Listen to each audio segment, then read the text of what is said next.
Hello and welcome to another episode of the Deceptive Reality Podcast. My name is Nick, and with me is the persevering Bert. Listen, if there is a word that's ever been me, persevering is definitely up there on that list. Yeah.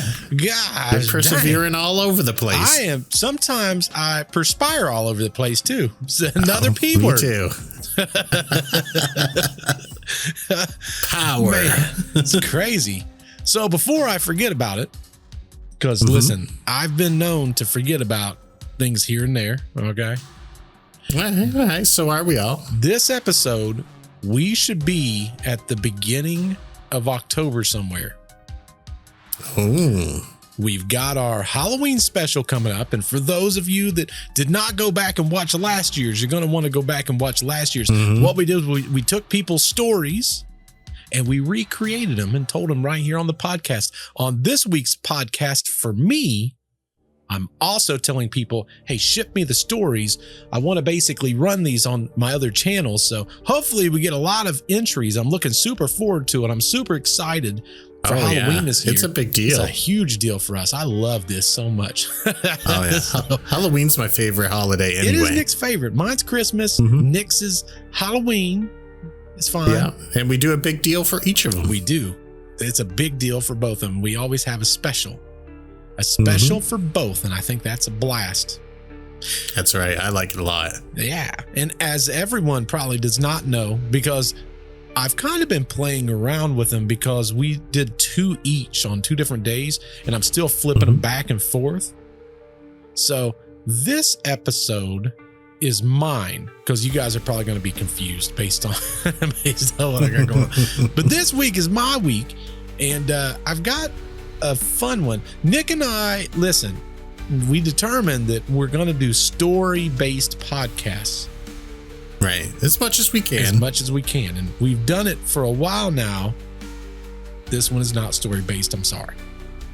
Oh, that's all right. That's all right. It's impossible for me to do a story based on this one, but I think it is one of the most important podcasts that we have covered multiple times. Oh. But we've not done a podcast on. So I feel like we've got to do it on this one. And it'll be a callback to many of our episodes. And we're going to cover some of those episodes inside the podcast. I've got my talking points for all those. I'm sure if I knew what it was, I'd agree. You all know because you read the title. I don't know. You're going to know instantaneously from the moment that I hit play, Nick, because there's a small movie reference in the beginning of this podcast. And I had guessed that it was Interstellar. That is what Nick guessed. That's my favorite thing, but it's not that. Unfortunately, Nick, I'm sorry. It's not Interstellar. No. But wait, can I make it? Yes, you can. No. I'm ready. No, I don't want to. I want to hear it. Wait, is it a horror movie? Maybe. I can't tell you. Listen, you can't say, no, I'm not going to say it, and then ask me 15 questions, see if that's it or not. No. I might have gotten a clue. That's why I don't want to say it. So I don't think you got the clue. I think it'd be very hard for you to guess this. Okay. I'm just going to give up. Okay. Let's do it. He gives up. Well, listen, this intro I recreated as close to the movie as I can. But it's definitely going to play into the entire episode tonight. So without further ado, let's get to the movie. Let's get to it. Do you want to know what it is? The Matrix is everywhere. It is all around us. Even now in this very room. You can see it when you look out your window or when you turn on your television. You can feel it when you go to work, when you go to church, when you pay your taxes. It is the world that has been pulled over your eyes to blind you from the truth. What truths? That you are a slave, Neo. Like everyone else, you were born into bondage, born into a prison that you cannot smell or taste or touch.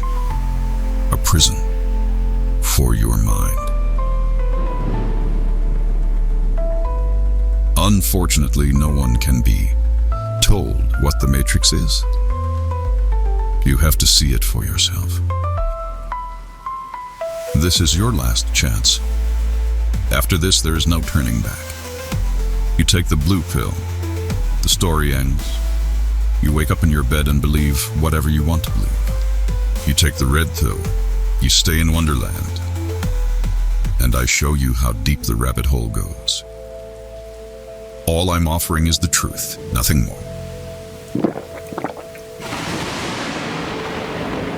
Imagine, if you will, a universe vast and infinite, stretching beyond the limits of human comprehension. But what if that universe, with all its stars, galaxies, and mysteries, was nothing more than a simulation, a grand illusion crafted by an unseen hand? This notion, though it may seem like the stuff of science fiction, is far from new. Ancient cultures have whispered of realities beyond our own, of worlds layered upon worlds. But in our modern age, this idea has taken on a new form, championed by a philosopher named Nick Bostrom from Oxford University. In 2003, Bostrom unveiled a thought-provoking theory that would shake the very foundations of reality. He presented us with a choice, a trilemma, that suggests one of three possibilities must be true. The first, humanity, in its hubris, destroys itself before ever achieving the technological prowess to create a simulation. The second, we reach that pinnacle of power but choose, for reasons unknown, not to wield it.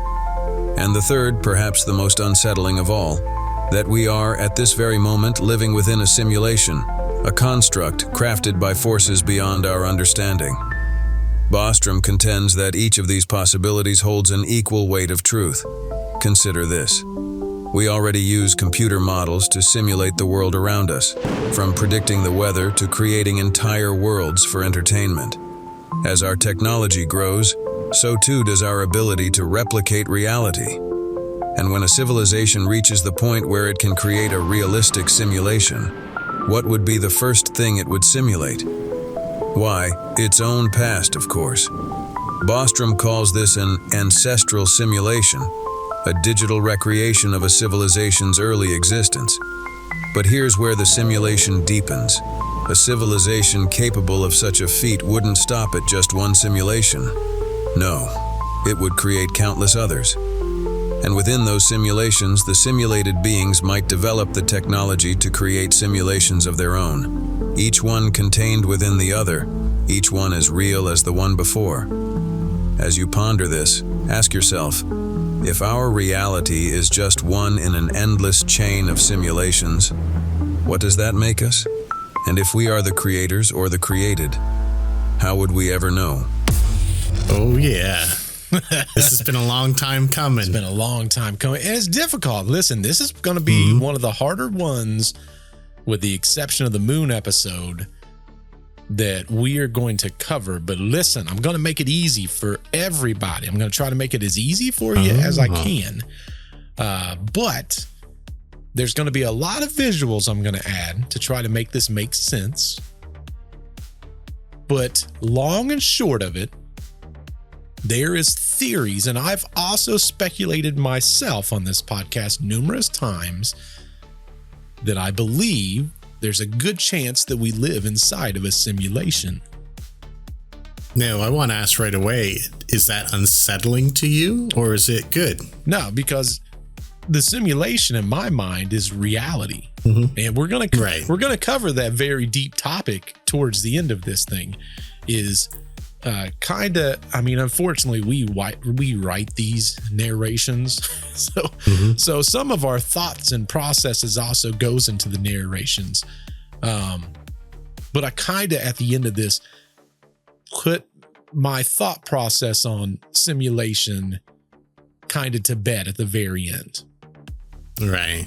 Okay. But the beauty of simulation theory, and many of you that's watching this, if you just listen to our podcast, you might be like, man, Bert is crazy. And that's fine. I can accept that. But I want everyone to question, as the episode goes along, the possibilities that there could be a potential for a simulation. Now, one thing that I'll also add, a caveat to that, this doesn't just come from me. Some of the highest minds in science also speculate that we're inside a simulation.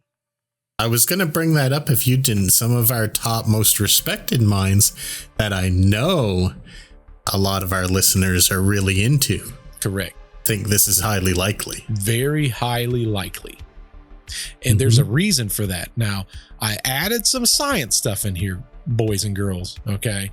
But I tried to simplify them as much as possible, because it's when you talk about quantum physics and stuff like that, you get a little lost in the sauce. Okay. And listen. Yeah, we're going to appreciate that. I'm not smart enough to figure this out. Okay. I had to dumb some things down for old Bert too. Okay. So trust and believe, it's not super easy to understand simulation theory. So I think your first narration, the last sentence of it has like, the summary of what we're going to run into. Yes. How would we know? Right.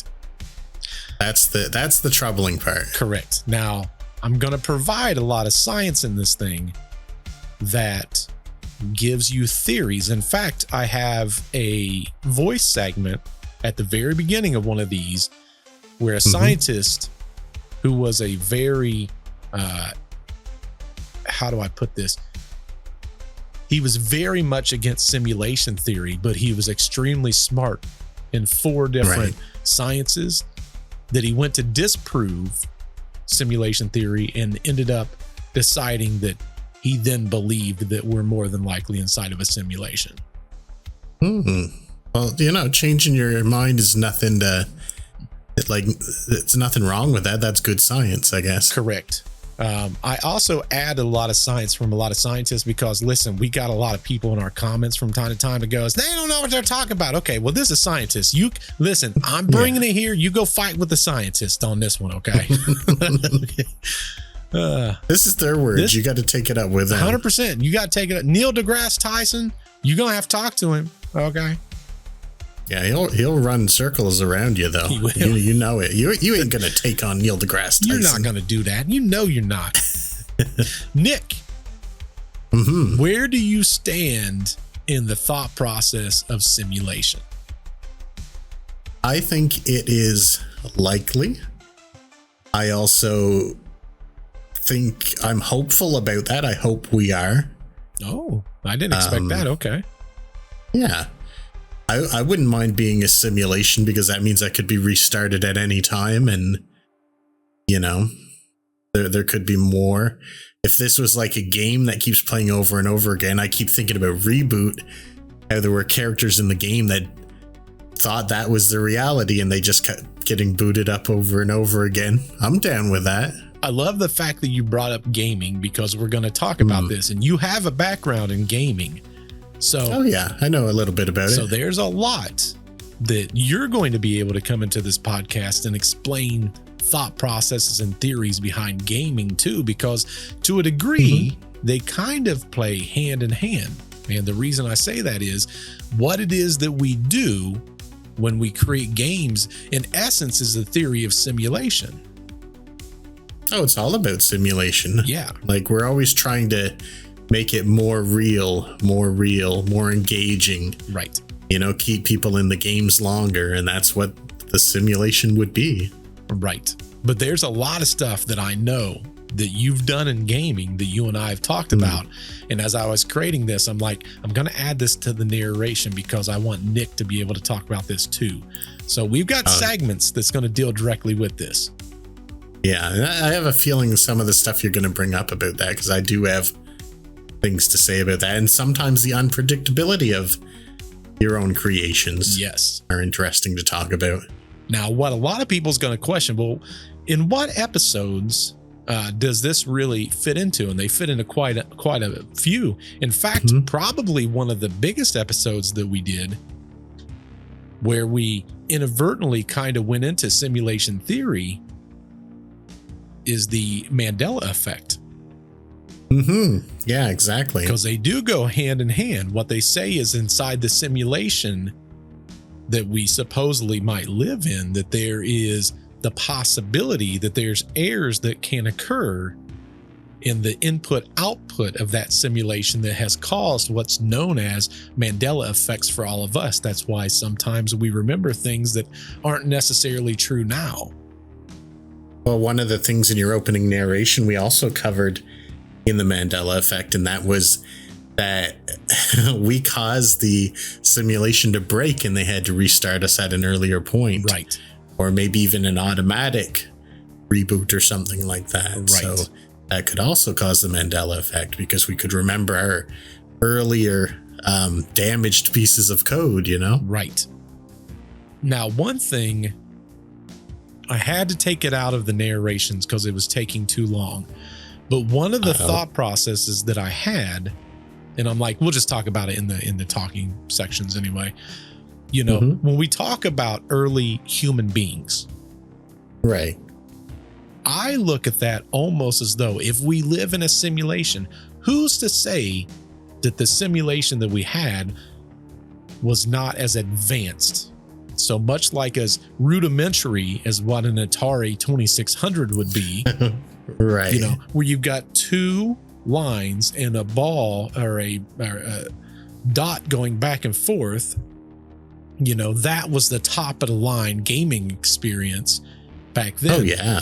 But what if Neanderthals or, you know, people from older civilizations was those early unupgraded systems that as time has progressed, we've now, well, some people would argue and say, we've gotten dumber.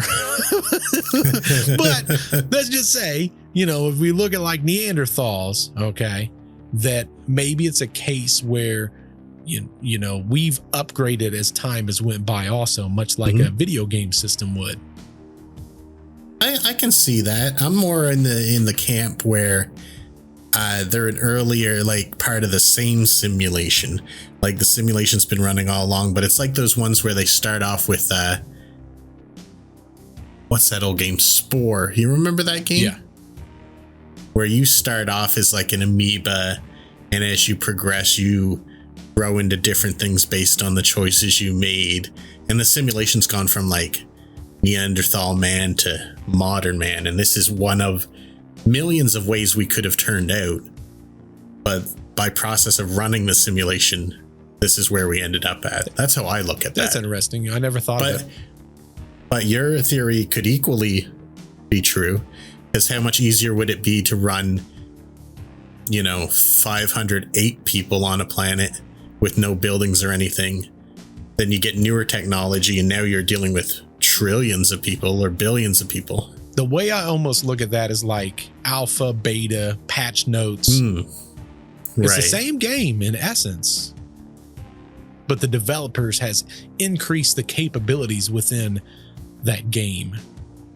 You know what that would fit in really well with? What's that? Arthur C. Clarke's 2001: A Space Odyssey. Where they introduce upgrades. Yeah, that's what I was going to say. I should have known this would come up. I didn't even think about that. Yeah. Nick. Yeah, because the obelisk, when they first introduced it to us, that's a thumb drive that contains our first upgrade. Yep. Then when we uncover the obelisk on the moon, that's our next upgrade that takes us into space. Yep. Like, you know, that works. That's true. Works for me. Didn't even think of that, Nick. And I should have known. Like, I mean, because that's your bang zone. That gets me on board your theory. So yeah, that's your bang zone too. We've brought up that movie quite a few times too. Yeah. Oh, it's such a fun. I didn't really see the movie till much later, but I've read the book umpteen times. Which is funny because the book came after, not before. But yeah, which is weird. That never happens. Yeah, that's pretty rare. But yeah, I mean, that's perfectly viable to your theory right there. So, you know, it's interesting because when I was doing research on this podcast, a lot of people, you know, they always reference the Matrix movie. And as I was building this, I'm like, I really want to have that red pill, blue pill moment from the Matrix as like the intro. And of course, in the grand world of acquiring copyright laws, I'm like, well, we'll just take some scripting and recreate this. That was probably a good idea. Yeah, but big time movies and 2 minutes of narration is probably smart to play it on the safe side. Yeah, I mean, did you see the latest Matrix? No, I don't believe I did. Yeah, they'd probably sue us because they're running low on money, because that was awful. Oh gosh, that's one of the worst movies I've ever seen in my life. Yeah, glad I went with my option. You should see it the same way someone should see a train wreck. Oh yeah, it's awful. Don't want to see awful. that. I'm so ashamed of them for making that movie. Divert my eye on that one. I don't want to see it. Oh my goodness! And I don't normally feel like I enjoy almost every movie I've ever seen. There's only 2 that I've hated. The new Matrix movie, wow, and 20 odd years ago being John Malkovich. Only 2 movies I ever hated. Wow. Mm-hmm. Man, those are strong opinions too. Yeah, I absolutely hate it. I regret seeing it. Yeah. Wow. That is. Yeah, I got strong feelings on this topic. That's strong. Like that's the most adamant I think I've ever seen you on a movie, Nick.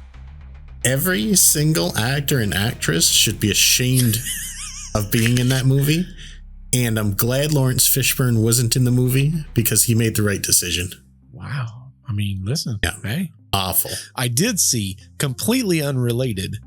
Right. But I did see a movie that I never thought would come out again. It's not, I don't think it's out yet. But I just saw an interview. Wesley Snipes is coming back, baby. Oh, he's going to be Blade again. Gonna be Blade. Never thought I would see that. I think he still owes like taxes in the U.S. So, well, he was Blade in the new Deadpool and Logan and Wolverine movie. So yes, he was getting ready to do it. I was shocked though, because I thought those was like in and out trips. So I'm like, he just snuck in, didn't have to pay no taxes, and then he left. But like this, I'm like, man, he's gonna be here for a while. So yeah, I kind of think like him and Ryan Reynolds not liking each other were kind of overblown over the years. Oh no, he admitted that. Yeah. Yeah. Oh, he really hated him? No, he loves him. Oh, well, yeah, that's good. Yeah. Because there was always rumors that they hated each other. No. Wesley Snipes just did an interview like a few weeks ago, and he was talking about how Ryan called him and said, hey, basically we have this thing that I think would be amazing. And Wesley Snipes is like, they're never going to do it. And he was like, no, I'll make sure it happens. Yeah. And then that's how he got the part. Was Ryan Reynolds went to him and was like, this is what we need to do. But he was talking about in that interview, he said, it's so funny because we've played into this character of hating each other for so long. He goes, but we just laugh about it behind the scenes. So I'm like, oh, that's good. That's good to hear. Yeah. I'm like, well, that's cool. Ryan Reynolds makes things happen through sheer force of will. He does. He's unstoppable. He's unstoppable. He just keeps slamming his head into the wall until the wall moves. Exactly. And that's the good old Canadian spirit. Polite stubbornness. That's right. Well, speaking of polite stubbornness, do you want to hear the next part and see what we can dig into? Yeah, I hope it's more movies that you're acting in here. Yeah, sorry. I only played Neo for it's like my typical lines in movies, Nick. I only had like 3 words. that was making a dream come true for you. I know it. Everyone wanted to be Neo back in the day. I just wanted to be Neo for like 3 seconds, Nick. That's it. Nothing more. Fun fact, for the longest time, I thought his name was Neil. That'd be a different kind of movie. Oh, Neil. I thought that for years. Well, check out this part. Let's see what kind of conversation we can come into after this, Nick. Let's journey back to a time before time itself. A moment when the universe as we know it was nothing more than a singularity, a point of infinite density and unimaginable heat. Imagine, if you can, all the contents of the cosmos condensed into something no larger than a tennis ball, burning with the heat of a quadrillion degrees. Then, in an instant, there was the Big Bang. A cataclysmic explosion that hurled everything outward faster than the speed of light, setting the stage for what we now call reality. Fast forward about 14 billion years, and those initial particles have coalesced into galaxies, stars, and planets. But what came before this explosive beginning? For those who seek answers in faith, the story is simple. God, the creator of all things, brought the universe into existence. Across every religion, this figure or force stands as the architect of everything: space, time, matter, and life itself. Yet when you pose this same question to a physicist, the answer is far more complex, wrapped in the language of quantum foam, dark energy, and the enigmatic phenomena that preceded the Big Bang. Ask a theologian, and you'll get another answer, steeped in spiritual mystery. Both answers, however, share a common thread. They are equally perplexing, each presenting its own version of an unfathomable beginning. But what if there was another explanation, one that merges the scientific with the digital? Imagine the universe as a dormant program, waiting to be activated. Then, at some point, someone, or something, decided to boot it up. Within this program, the very laws of physics are coded. Electromagnetism, gravitational force, the speed of light, all given precise values. The constants that govern our reality, from Planck's constants to Avogadro's number, are written into this cosmic code, dictating the behavior of everything from atoms to galaxies. Even consciousness, that elusive spark that makes us aware of our existence, could be just another line of code in this vast digital landscape. If this sounds like the plot of a science fiction novel, consider this. Some of the most brilliant minds in science, technology, and philosophy believe that it's more likely than not that we are living in an artificial reality, a simulation crafted by an intelligence beyond our comprehension. As you reflect on this possibility, ask yourself, if our universe is indeed a program, who or what is running the code? And if this is all just a simulation, what lies beyond the boundaries of our perceived reality? Interesting stuff come up there. Yep. You know, I feel like if we had this conversation 5 years ago, it might seem a little outrageous. Oh, for sure. But with the stuff we've gotten in the last year, and I'm talking about ChatGPT, talking about Midjourney, I'm talking about all the AI stuff, I'm talking about Unreal Engine 5 by Epic Games that can make games that you can't tell that they're not video. Think of that game Body Cam. Have you seen that? I have. Like, you can't tell that from something on Cops. No. And that's the thing. Like, while we're talking about this in post-production, I'm going to put these videos up as references. So those of you at home, you're seeing some of the video games that we're talking about right now. These are 100% not real video. These are actual video games. Yeah, they made him prove it, the guy who made it. Yes. Because people didn't believe it. But, like, I won't go into too much detail, but Unreal Engine 5 is groundbreaking because it is... How do I even go about explaining this? It can do per pixel culling. Like, we used to have something called backface culling, so our computers could handle environments. Well, it's got per pixel culling. So it can run so much more complex calculations in such quicker time on such cheaper machines than it could before.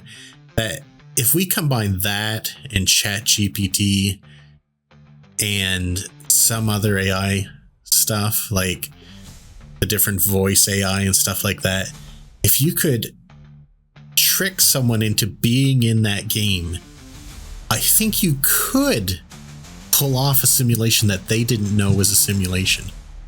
Right. I think we could do it now. I think we could too. If we could jack a brain into it somehow.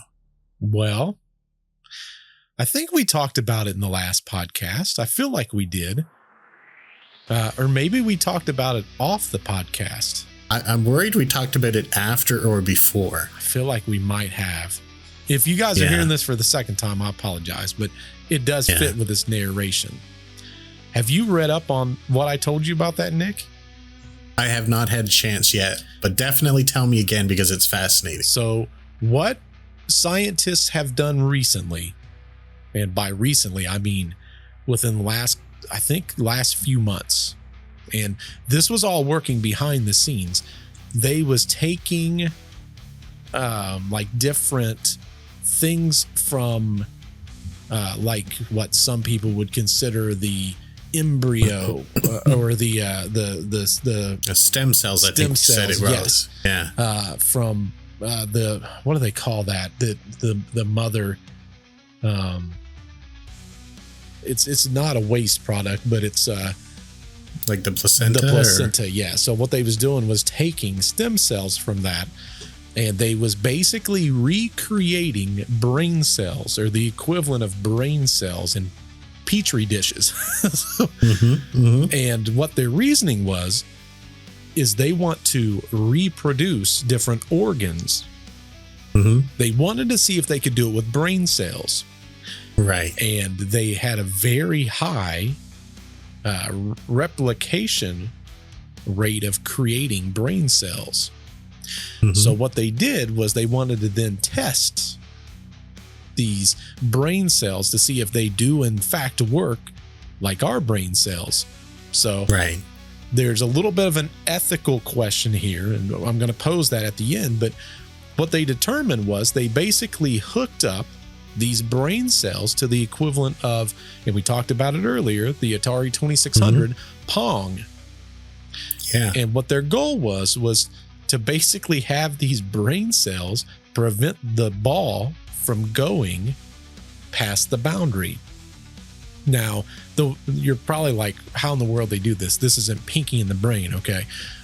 So what they was doing was they had an electrical current that was going into these petri dishes, and if it stopped the ball, it would do a very unique pattern that would be considered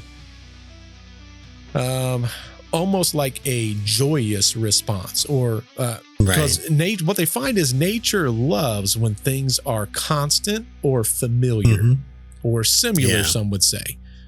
But if they miss the ball, they would do just a whole bunch of different electrical shocks and all different patterns. Like an erratic pattern, chaotic pattern. Correct. So what happened was these brain cells figured out how to play Pong. Now, what's amazing is AI was able to do it significantly faster.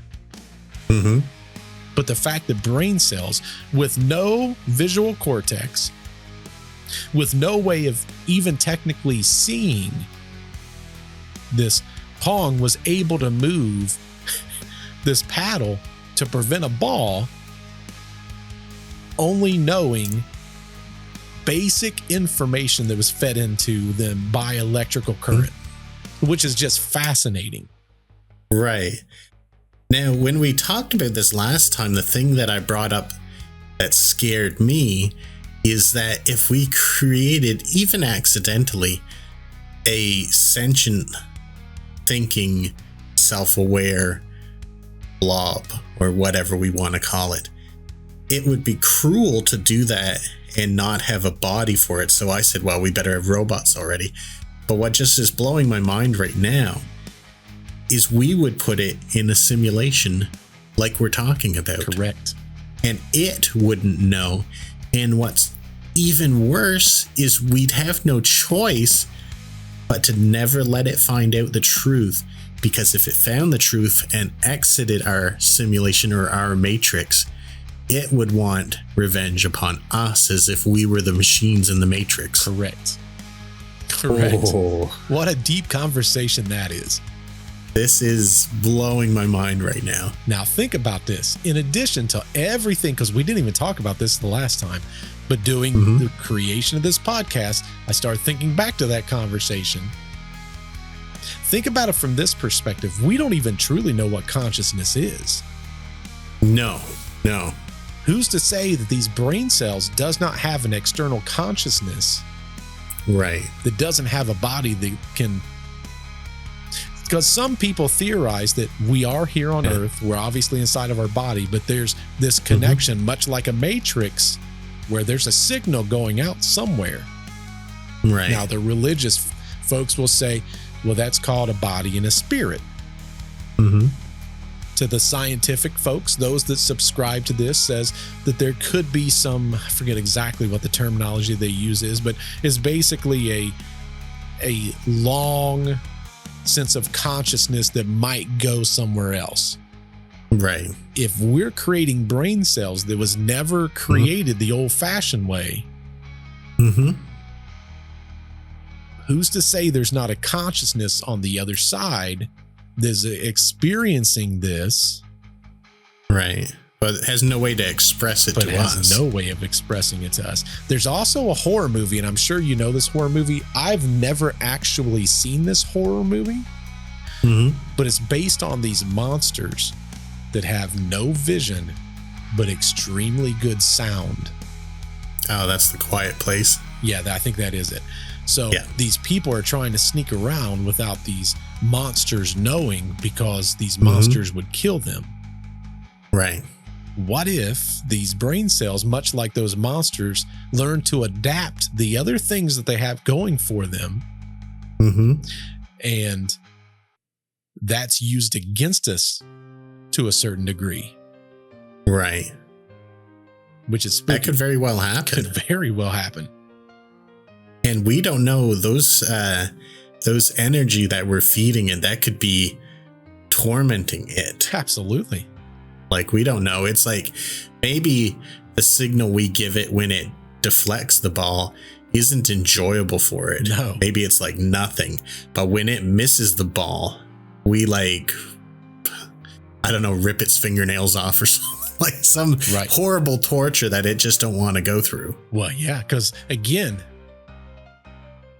life likes symmetry. Right. It likes asymmetrical patterns. When you look at sound waves, they always match.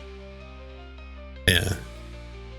No, it's it could be a lot of things, and it, like you said, it could be conscious, and we've not given it any way to tell us. The other thing that no one's talking about, and again, I thought about this, what if this is just the beginning steps of creating a sentient being?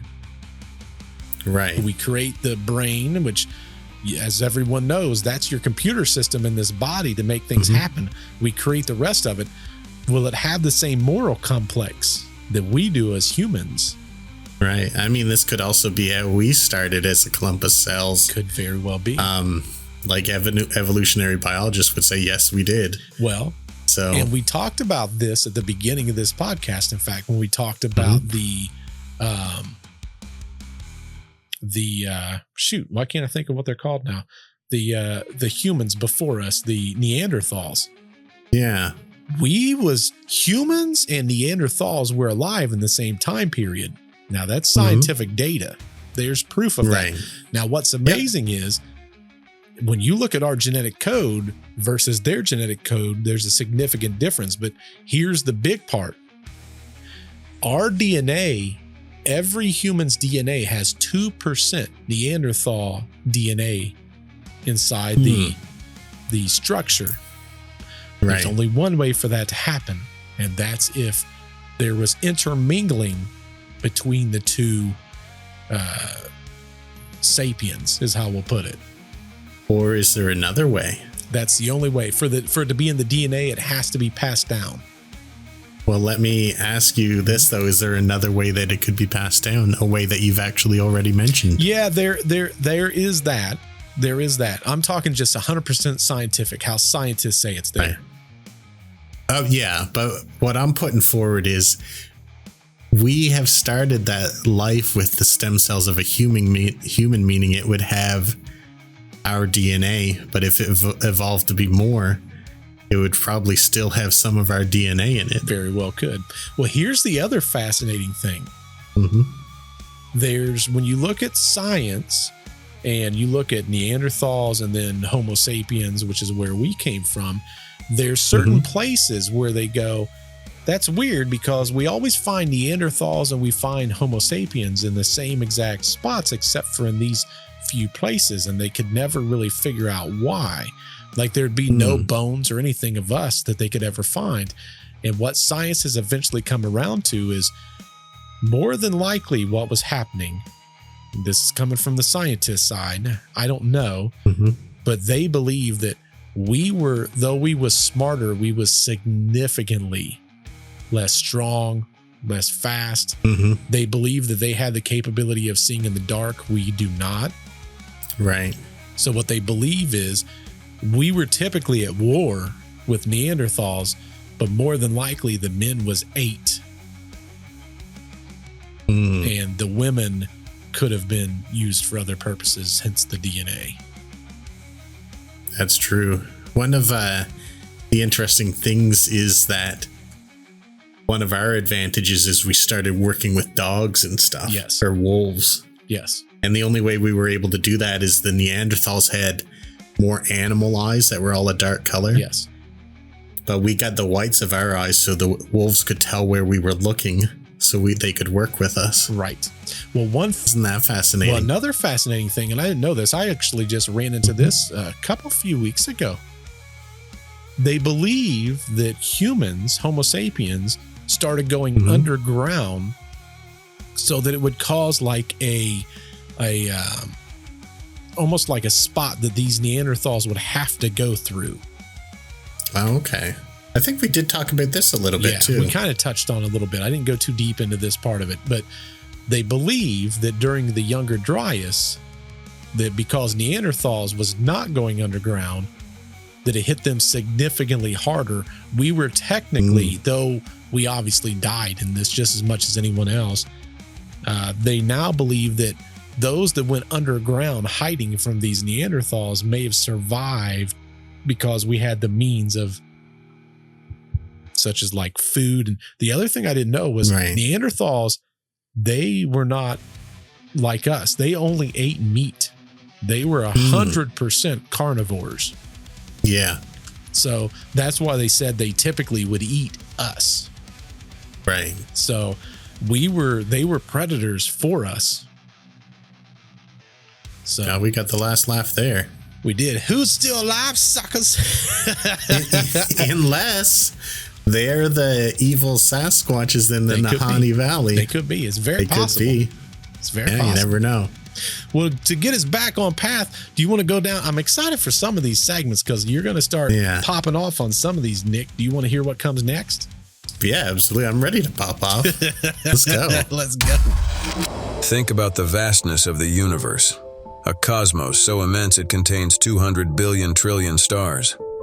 Even if life is rare, surely amidst this staggering number there would be signs of its existence somewhere, wouldn't there? This is the essence of Fermi's Paradox, a question that has puzzled scientists and philosophers alike. According to the Drake equation, there should be over 1 million technologically advanced civilizations in our galaxy alone. Statistically speaking, the nearest one should be just a few hundred light years away, a mere stone's throw on a cosmic scale. And yet there is nothing, no signals, no signs, no contact. The silence of the stars is deafening. So, where is everyone? Are we truly alone in this vast universe, or is there another explanation? Perhaps our reality, our program, is designed to focus solely on us. What if the universe beyond what we see is simply empty, or perhaps even non-existent, outside the boundaries of our simulation? Then there are the physical laws that govern our reality, rules so precise and unyielding that they hint at a deeper truth. Max Tegmark, a cosmologist at MIT, has suggested that the strict laws of physics might point to the possibility of a simulation. Take, for instance, the speed of light. It's a universal speed limit, an unbreakable cap that prevents us from venturing too far into the unknown. But what if this limit wasn't just a fundamental aspect of the universe, but a deliberate constraint, a way to keep us, the Sims, from straying too far from home?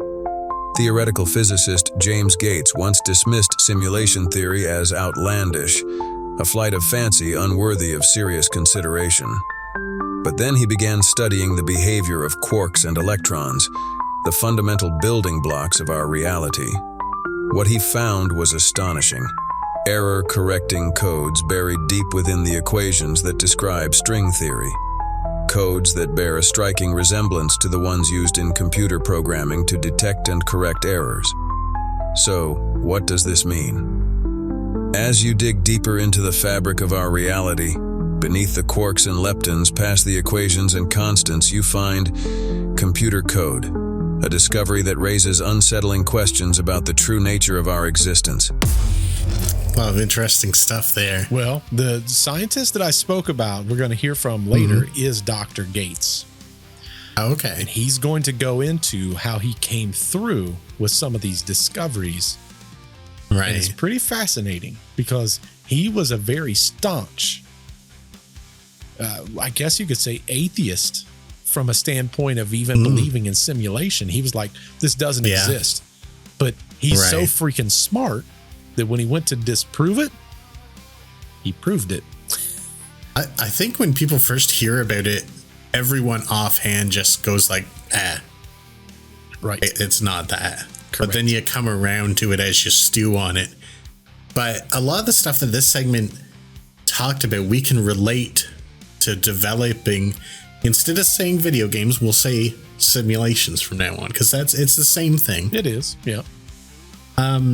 Let's think about Star Citizen. No, not Star Citizen. What's that game you played a lot there? Elite Dangerous. Elite Dangerous. And after some time, there was a alien race that was discovered called the Thargoids, right? Yep. Right. Now, where you start off, if you never left that area, you'd never know.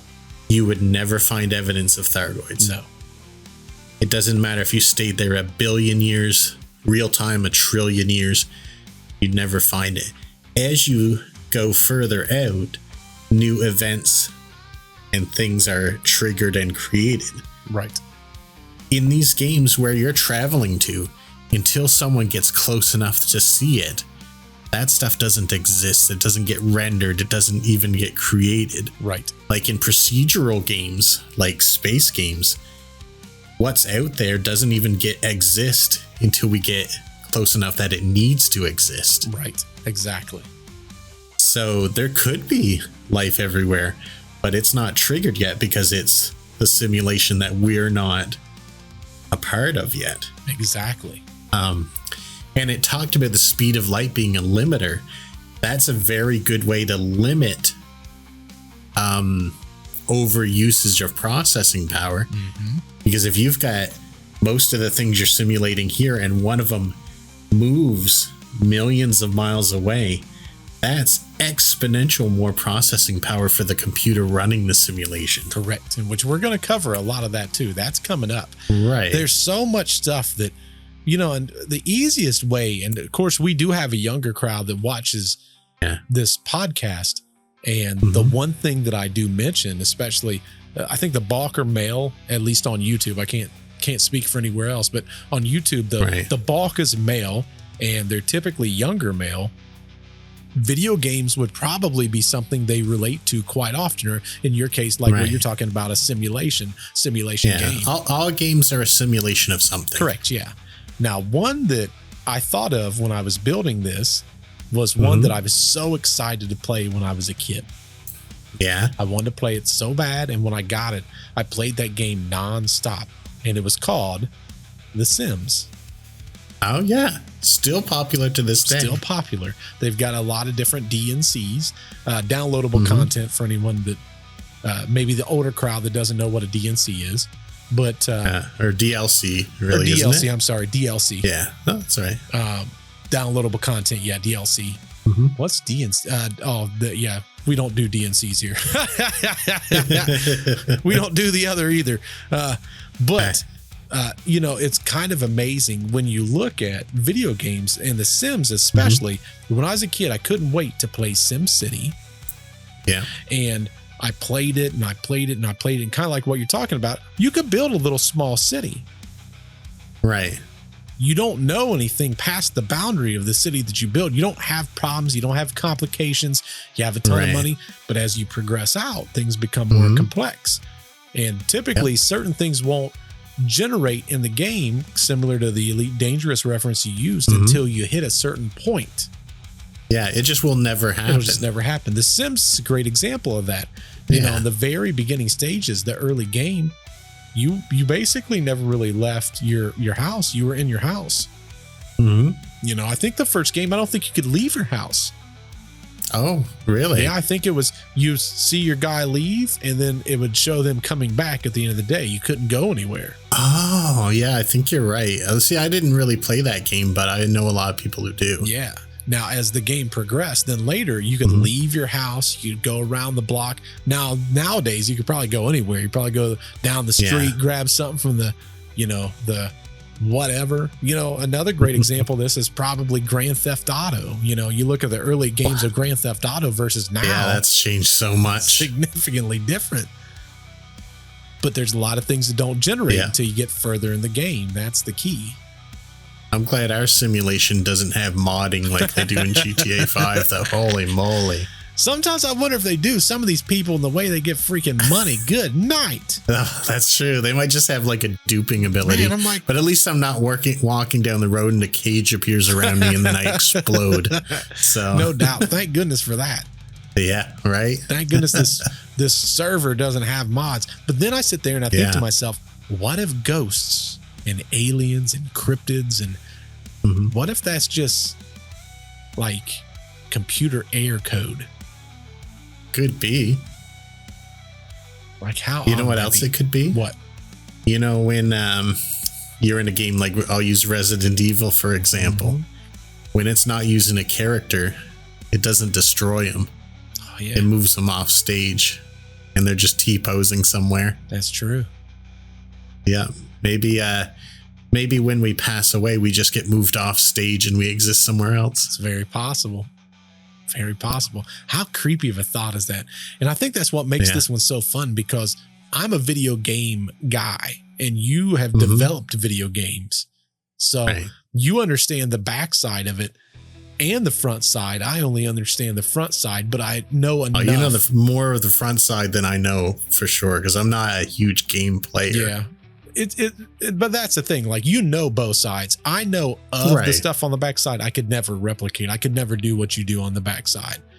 But it's interesting when you know enough and you go, we're basically creating these things much as, let's use as an example when you're developing a game. Right. When you're creating that game, there's certain sets of rules that apply that you, as a game developer, you don't want to go outside of it. I remember there was a game that Nick had created and he was super cool. He allowed me to be one of the ones to actually have a key to that game and play it on stream. And I played with Sniper. I almost used his real name. I played with Sniper and he and I played this game and we broke the game. We saw something. Oh yeah. That never had happened. And Nick was in stream and he goes, that's not supposed to happen. Yeah.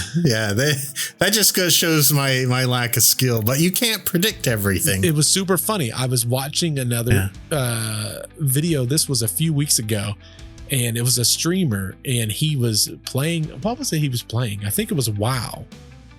And while he's playing WoW, someone in the stream says, hey, go back to the chest. I want to see something. And he told him what to do. And the streamer was like, yeah, this happens all the time on this specific chest. I wish it wouldn't, because there's a way something glitches out. And he goes, well, hold on, don't leave. And the streamer's like, what do you mean don't leave? And he goes, okay, now try it. And he goes back and he goes, why is it working? And the guy was the developer. He was watching a streamer play and he didn't even know. Oh, that's funny. Yeah.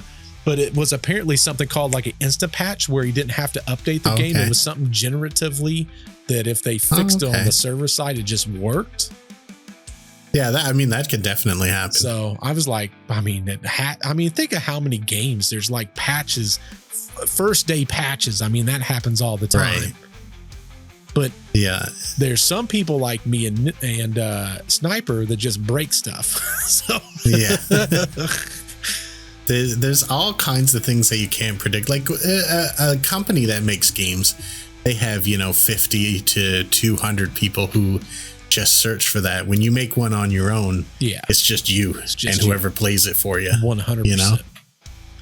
So it is interesting when you look at that, but it just goes to show that sometimes things can happen that can break the game. Like the thing that happened to, keep on wanting to say his real name, to Sniper and I, was that with Sniper, had we not known that was broken, we would have just gotten frustrated and been like, we can't get out of this room.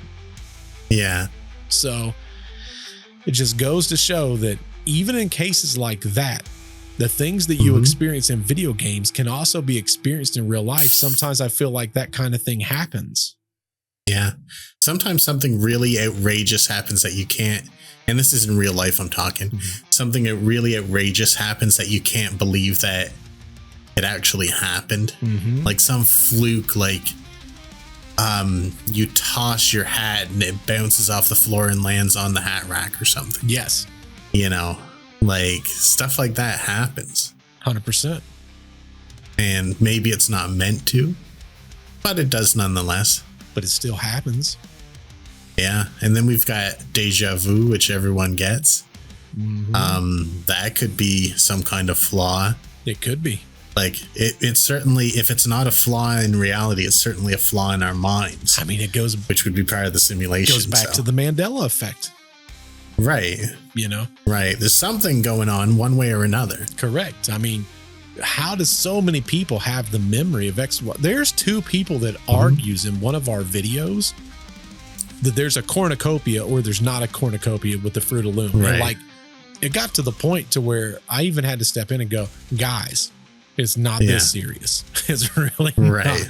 not. Like, I get you both have memories and I understand that. But, right. You know, it's amazing to me, but yeah, we're going to be talking a decent amount about gaming and computer programming that we deal with day in, day out. That, you know, again, we can see it in application today. We as humans have created it. Yeah, we could definitely create a very convincing simulation. And we could put our little goo pile in it. And as it evolved into a thinking thing, it would accept that as its world.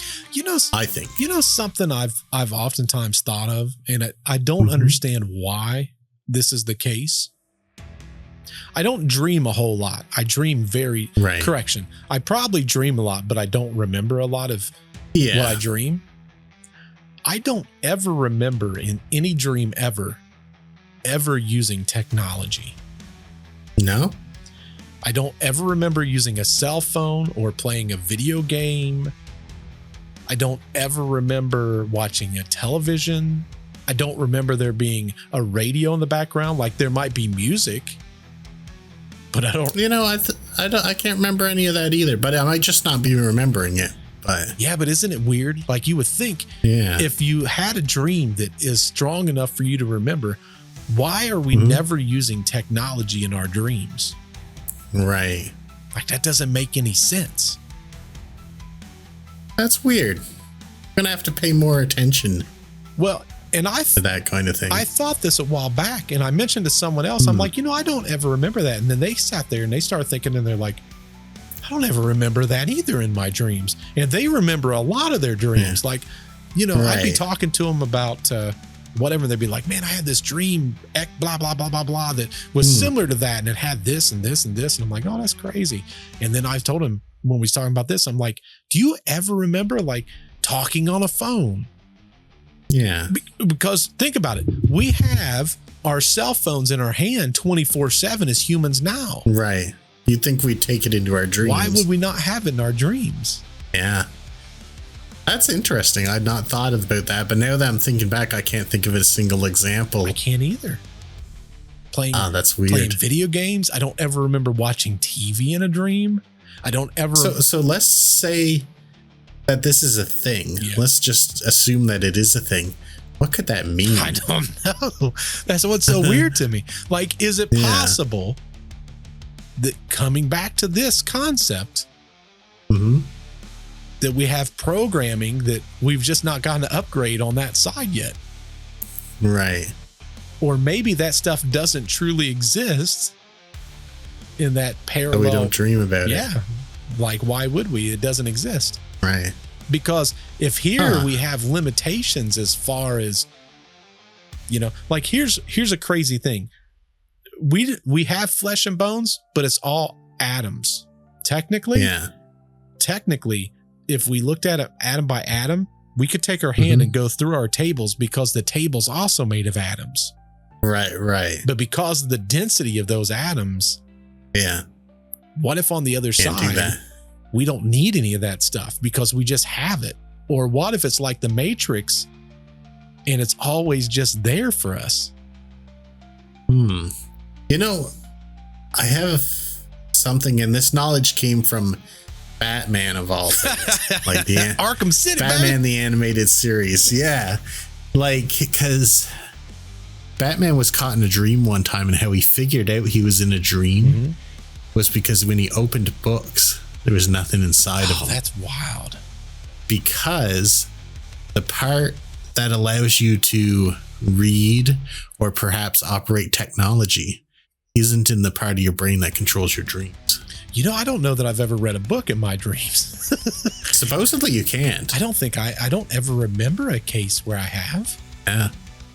So maybe that explains it, if that's true and not something they made up for Batman. I don't know, but that's fascinating. I didn't think about that. Yeah. I was just, while we was doing this, while I was creating this podcast, I was like, yeah, I had that conversation with, I won't say any names, but X Factor about this, you know, a few weeks back. And it just came to me one day because like I said, we was just sitting there, we was talking, and I was like, man, it's so weird. Like, we're so consumed with our cell phones. How is it that we're not consumed with our cell phones in our dreams? That's so weird. Yeah. Because I'm sure if I had a choice, I'd definitely be using my cell phone in my dream. For sure. Me too. Like, I love this thing. I once turned around in an almost impassable blizzard because I forgot my phone somewhere. Nick has priorities. I've never left my phone more than 5 meters away. Yeah, I'm the same way. It's crazy. Yeah, and most people say it's like an addiction. Yeah. Maybe it is, but I love my phone. I love being able to look up anything I want anytime. Yeah, me too.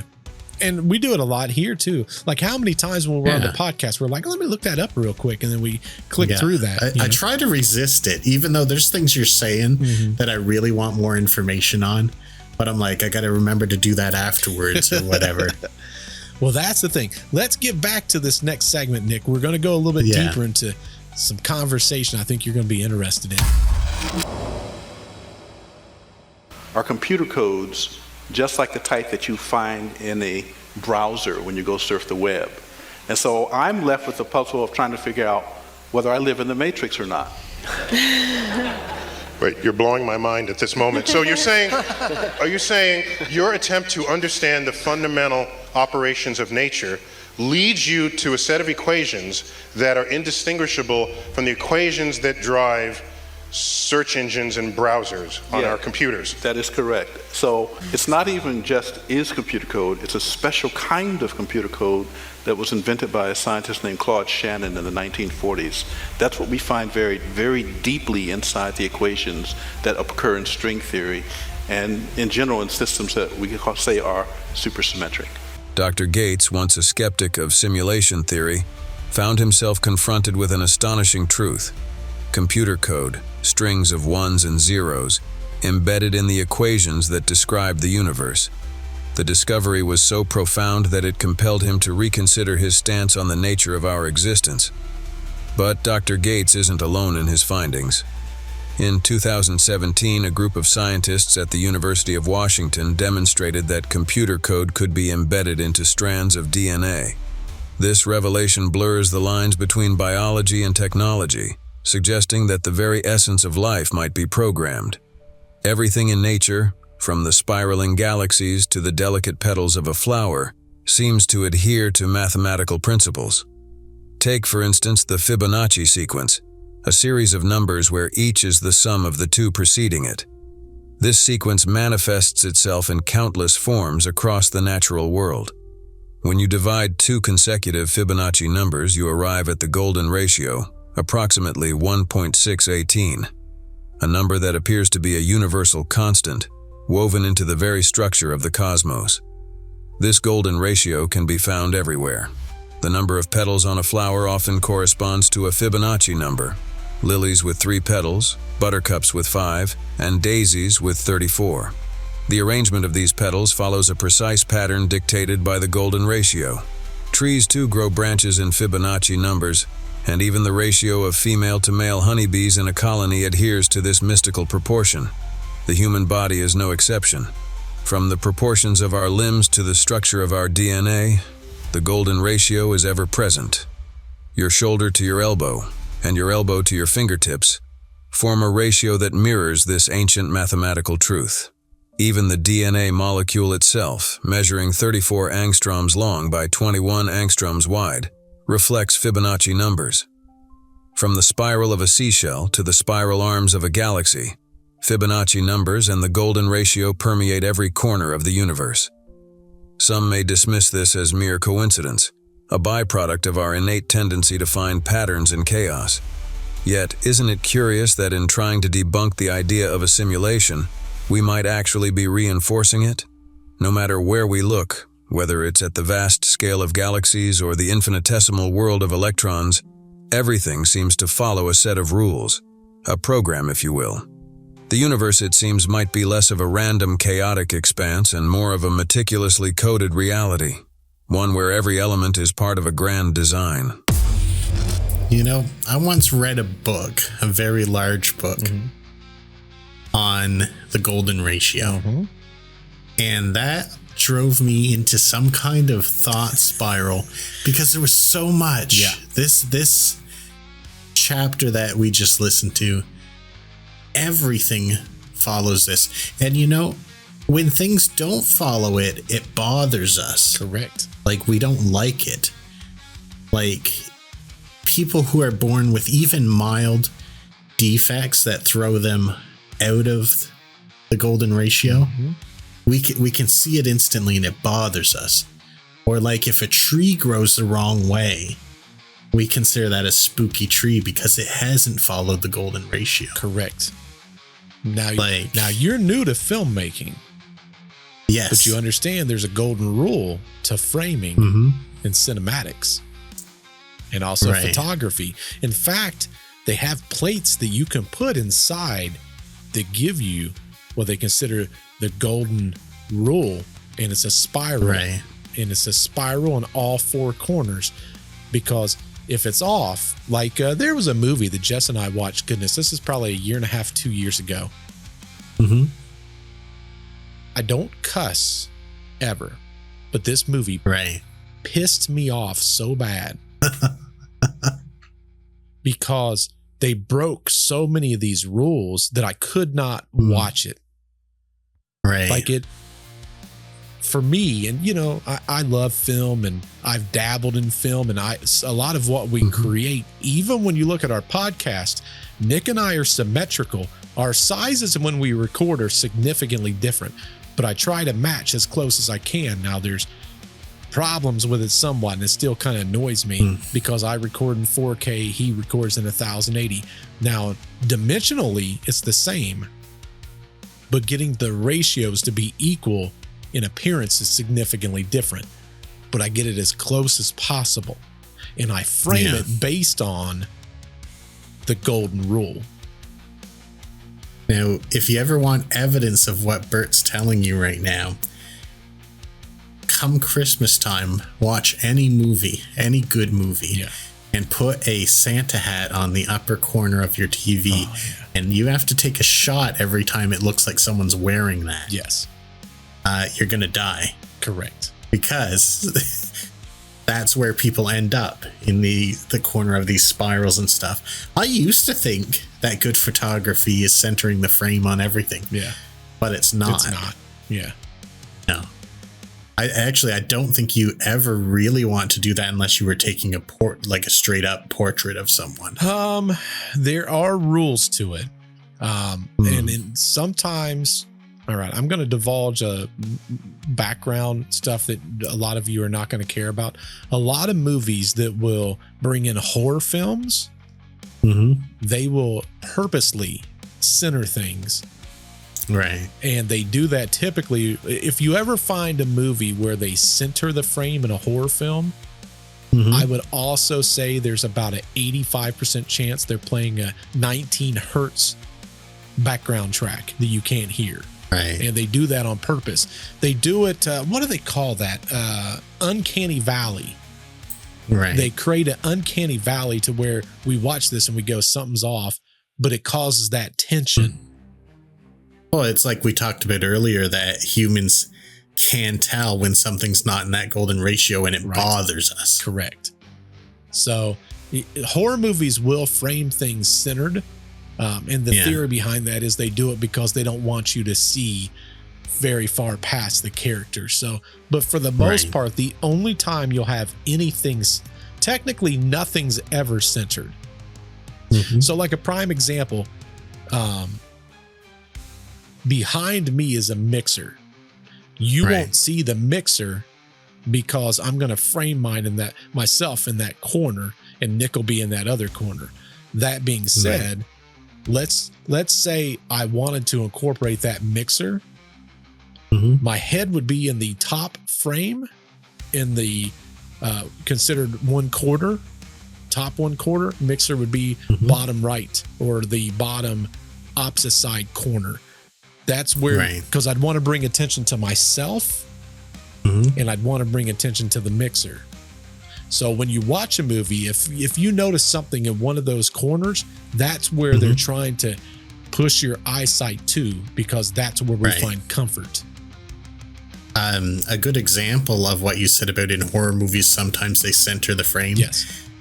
Think to, was it The Conjuring? The one that had that crazy red and black demon thing. Is that The Conjuring? Red and black demon thing. Are you talking about the guy that was the really thin guy? I can't remember what they called that guy. No, maybe it's not The Conjuring. What one is it? Where a guy like leaves his body in his dreams and his son starts doing it. What was that movie? Son starts doing it. They go into a place that's called like the Deeper or something like that. Man, there's someone screaming in our comments right now. I know. I feel so bad about forgetting this because I love horror more than anything else. I forget stuff all the time, Nick. This is common for me. I live in this world. But anyway, they show the father center screen, and it's off because you're like, that's weird that he's like that. But then from behind him appears that red and black demon. And it's a famous shot. Yes, that's a relatively common. Most people probably did not catch this, but on a and there's no way for me to technically show it. For our most recent podcast episode, I created a thumbnail. Now, some of you may have seen this thumbnail. Some of you probably did not. In fact, I'll probably put the thumbnail up in this video so you can see. The story was centered around Cindy. And in the one thumbnail that I created 3 thumbnails, and YouTube kind of determines which thumbnail to show everyone. But Cindy is in one corner in the perfect 1/3 ratio or 1/4 ratio, 1/3 ratio technically, but they consider a quarter because you got top and bottom. But on the other corner, in very distinct different color, like a blue tone, I put the stranger or the guy that was haunting Cindy.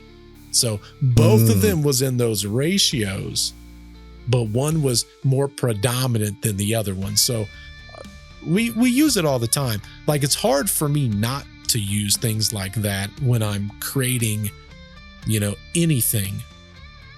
I almost always try to incorporate things that I've learned, especially when it comes to filmmaking or content creation, or even now thumbnails. Like, anything that I do uses those kind of ratios. That beautiful golden rule ratio. Yep, you gotta have it. And I'm furiously looking up that movie. I think it's Insidious, but... Oh, see, I've never seen Insidious. No? Oh, that's a good one. Yeah, my mom... Pretty sure that's what it is. I think my mom loved Insidious, if I remember correctly. I'm pretty sure that's what I've been talking about. I'm going through a list where I saw the guy.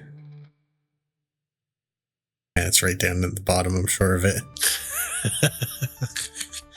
But yeah, if there's anything that's not in the ratio and it bothers us, a horror movie is a good place to put that. Yeah. Now, a lot of times, and I've done this effect before, is I will center something, but as I'm pulling back on that scene, it'll come into view what it is that I wanted to be there.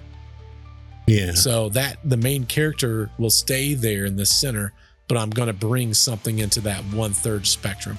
That's why a lot of times when you look at photography is a great example of this too, because they also have to use the golden rule. If you ever find a picture of the moon or the sun, it's almost always in that top 1/3 section. When it comes to photography, that's where people taught me about that. Yes. That it has to be that. Has to be. Yeah. And that's why framing is so important.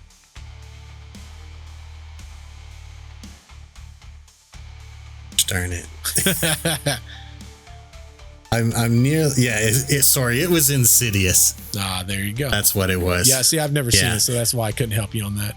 I've not seen that. Yeah, the very first time you ever see the demon, and sorry, spoilers, there's a demon, but I'm sure you get that by now. For sure, yeah, I knew. Is it showed the father, and then it sort of like leans out from behind him. It's pretty scary.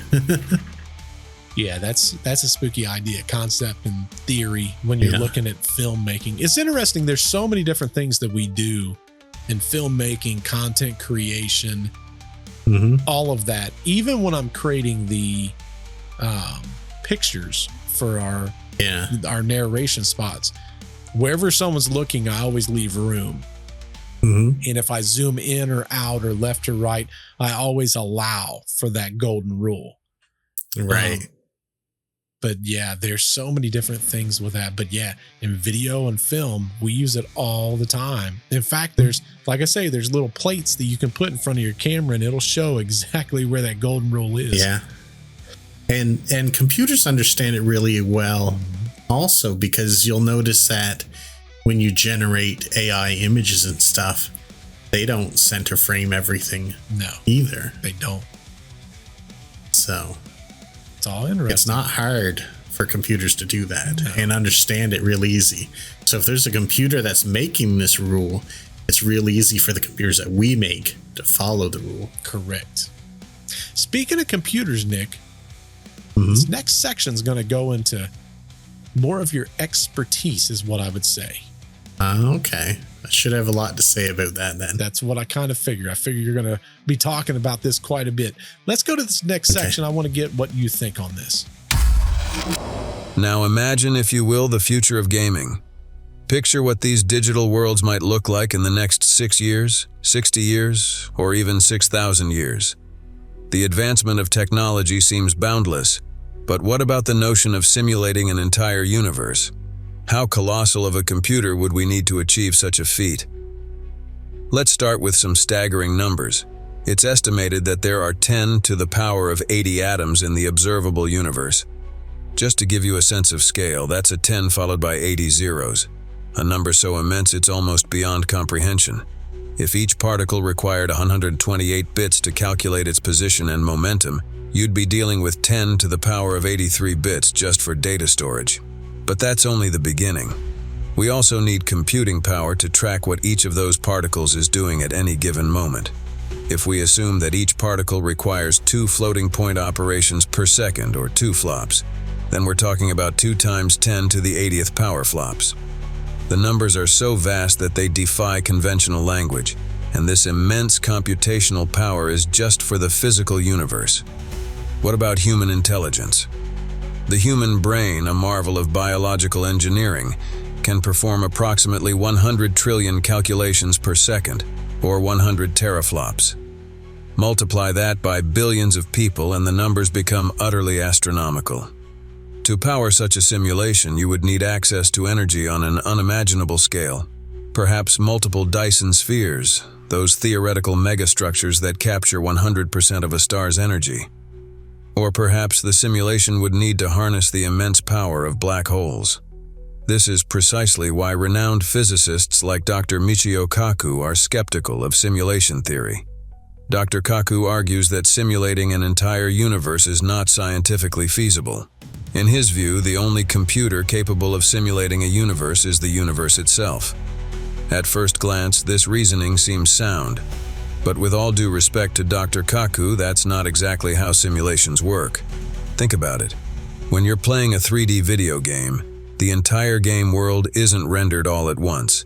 Instead, the game engine only calculates what the player can see and interact with at any given moment. The rest of the game world remains unrendered, a collection of potentialities waiting to be brought into existence when needed. If we were living in a simulation, wouldn't it make sense that the creators of this simulated reality would employ a similar technique? And here's the intriguing part. What if there was evidence to suggest that this is exactly what's happening? Supporters of simulation theory often point to video games as a microcosm of our reality. In a video game, the only data that is rendered is what the player sees or interacts with. For instance, if you're playing a game and there's a car or a building far off in the distance, the entire object isn't fully rendered. The game engine only renders the bare minimum of information needed to make the object appear real. A distant building might be nothing more than a few pixels on your screen, a simple facade. As you move closer, the engine renders more details. But even then, it's still just a superficial layer. The engine doesn't bother calculating what's inside the building unless you actually enter it. The game engine, much like the hypothetical creators of our universe, always knows how much data to send you and doesn't concern itself with anything beyond your immediate experience. If our reality operates on similar principles, it would mean that the world we perceive is not fully rendered until we observe or interact with it. In this sense, the universe might be far less real than we imagine, more akin to a well-designed game, where only the necessary details are brought into focus, and the rest remains in the shadows, waiting to be called into existence. So as you contemplate the nature of our reality, consider this. If everything around us is merely a facade, a carefully crafted illusion, then what lies beyond the limits of our perception? And if we are indeed living in a simulation, what happens when we finally reach the edge of our world? Yeah, we talked about that a little bit. We touched on it. But to further what they said, culling, which is where only what you need is being rendered, it's more even than they explained. Like, what's behind you is not rendered. Right. What's outside of your peripheral isn't even rendered. If it is, well, it's definitely not. But then we have stuff like, they're called LODs, where a tree that's really far away is not displayed at all. Yep. And then it's a couple pixels, and then it's a very low detailed image. And as you get closer, it's a higher detailed image. Mm-hmm. And then it becomes a low detail 3D model. And then it becomes a medium detail 3D model. And then when you get up close, that's when it has to be fully rendered. Right. So like space, when we look out and we see some dots and colored stuff, that's like a low LOD. That's taking up no processing time. Right. If we got out there and we went to a star, we'd see roiling plasma, all this kind of stuff. But that's not rendered. We're not close enough to see that. Correct. Something else is what kind of computer would need to run a simulation like this. Mm-hmm. We have very good space simulators right now. Oh, yeah. And it takes the computers that can run these simulations tens of thousands of years to crack encryption now. Mm-hmm. We're coming out with quantum computers that can do it in under 5 minutes. Correct. Those same encryptions, which I want to make a prediction now that should scare the pants off anyone. Modern hackers are stealing encrypted databases with no intention of decrypting them, and they're holding on to them for when quantum computers come out. So every database in the world could be stolen and no one would know about it because the hackers aren't doing anything. Mm-hmm. And they get their hands on a quantum computer, and in 5 minutes they have all the data from all those databases. Isn't that crazy? Yeah, so keep that in mind. If we have a huge disaster in the future, you heard it first here. Heard it from Nick first. Yeah, well, maybe you heard it from me first, but I've been to like 15 conferences on this so far. I'm getting sick of hearing about it, to be honest. But it is fascinating, though, because, you know, we touched on it earlier also. Elite Dangerous, which is a game that I played, it's based on our actual galaxy. Right. So supposedly every single star in our system they've accounted for inside the game, and technically you could go to any one of those stars in the game. Yep. Now what's fascinating is the way that it works is you're in a system and you can go to anything within that star or that solar system. So you've got a star, and then however many planets. If there's 35 planets now, to give reference, when I started Elite Dangerous, you could fly around and you could land on some planets, typically rocky body, icy worlds, and you could drive your SRV. You could never walk outside of your ship. You could not walk inside your ship. You could never walk on a planet. That was never an option. Yeah. As time progressed in the game, I was then capable of flying further than I was allowed to before, because I could upgrade my ships to the point to where I could fly even farther out. I could then drive on more planets that I wasn't capable of before. And now in game, and it's been a while since I've played, but the last time I played with their last update, you can now walk on planets that are more Earth-like. Right. And you can find like different plants, or you can find like you said, like an alien race. That never existed in video games before, or on Elite Dangerous before. So that was all new to me, and that was just developing the game through that little bit. But what's crazy is, and this game's been out since, goodness, I mean, the original game came out in, I think, 1984. So Elite Dangerous came out in 1984. But when you look at the newer Elite Dangerous, now I think they're on Odyssey, I believe. But let's use, for example, you fly far enough out, and again, there's however many stars there is in our system. Right. It was not uncommon. Less than 1% of the game had been found the last time I played. It was, in fact, it was like 0.25% had been found in the game. So what's cool is, if you found a system that no one else found, your name was attached to that system saying you were the first one to find that system. Right. I think the last time I played, I found like 15,000 systems that no one else had ever found before. Or maybe it's 15,000 planets, maybe. I might be off on that number. Yeah. Now, I posit that anything that's further out than people can see doesn't exist until the first person arrives at that area. Yeah, for sure. And then that's generated. Right. Which is how I feel our world would work. Oh, yeah. Now, the other thing, he's got a legit point on how it would have to be powered. Yeah. Like, that's a rough question.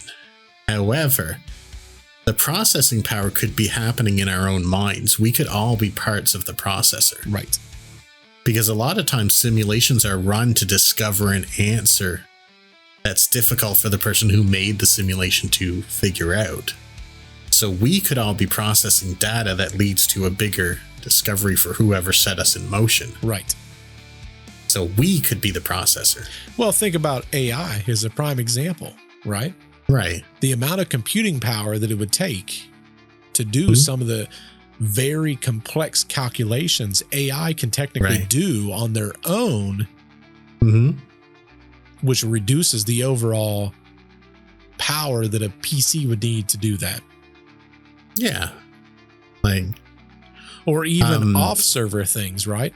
Like, let's use, for example, back in the old days, for those of you that are my age, and you know, that's old, everything had to be handled through a computer, everything. So the computer you used, everything was handled through that computer, through the glorious internet.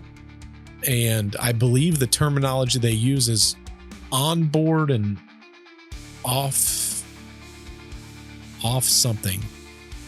But we, at our work, we call it on-prem, so on premises, and cloud. Yeah. That's what you're thinking about. There was another terminology that it was from a game developer. He used the terminology of off something, and the way he explained it is, most video games are not technically, they are ran on the PC, but a lot of the behind the scenes is ran on a server that they're attached to on the internet. Yeah. Cell phones too, like cell phone programs are the same. There's a percentage that's done on the phone, but there's a bigger percentage that's basically the bandwidth and the communication back and forth. It's ran off site is basically the equivalent. Like an online game, like a multiplayer game. Yeah. You don't allow the client, which is someone's computer, to make any decisions that matter. Yeah. You should have it all decided by the server, and then the results are sent back to the client. So that kind of thing happens a lot. But to support the sort of like all of us are processors, going back to the Unreal Engine, if I want to do a lighting build, my computer on its own probably couldn't accomplish that in any reasonable amount of time. But they have something called the Swarm Agent, that when we build lighting, we all help each other calculate it on all the different computers that are running Unreal Engine. Oh, that's interesting. Yeah, it's pretty neat. I watched this YouTube channel. I think in fact, I know the name of it is the Corridor Crew. I don't know if you've ever watched them. Nope. They bring filmmakers on and they talk about these scenes, the CGI scenes that they do now, and how big the scenes are. And it was in Planet of the Apes, the last Planet of the Apes movie that came out. There's a scene where one of the main monkey characters in the movie was in the water and he was holding himself on this thing and trying to pull his way back up. Yeah. And they said that was the most storage busy scenes in the entire movie. And it was like a very short scene. Like it wasn't very long, but it was the equivalent of something like 80 teraflops of calculation data. Yeah, I can imagine that.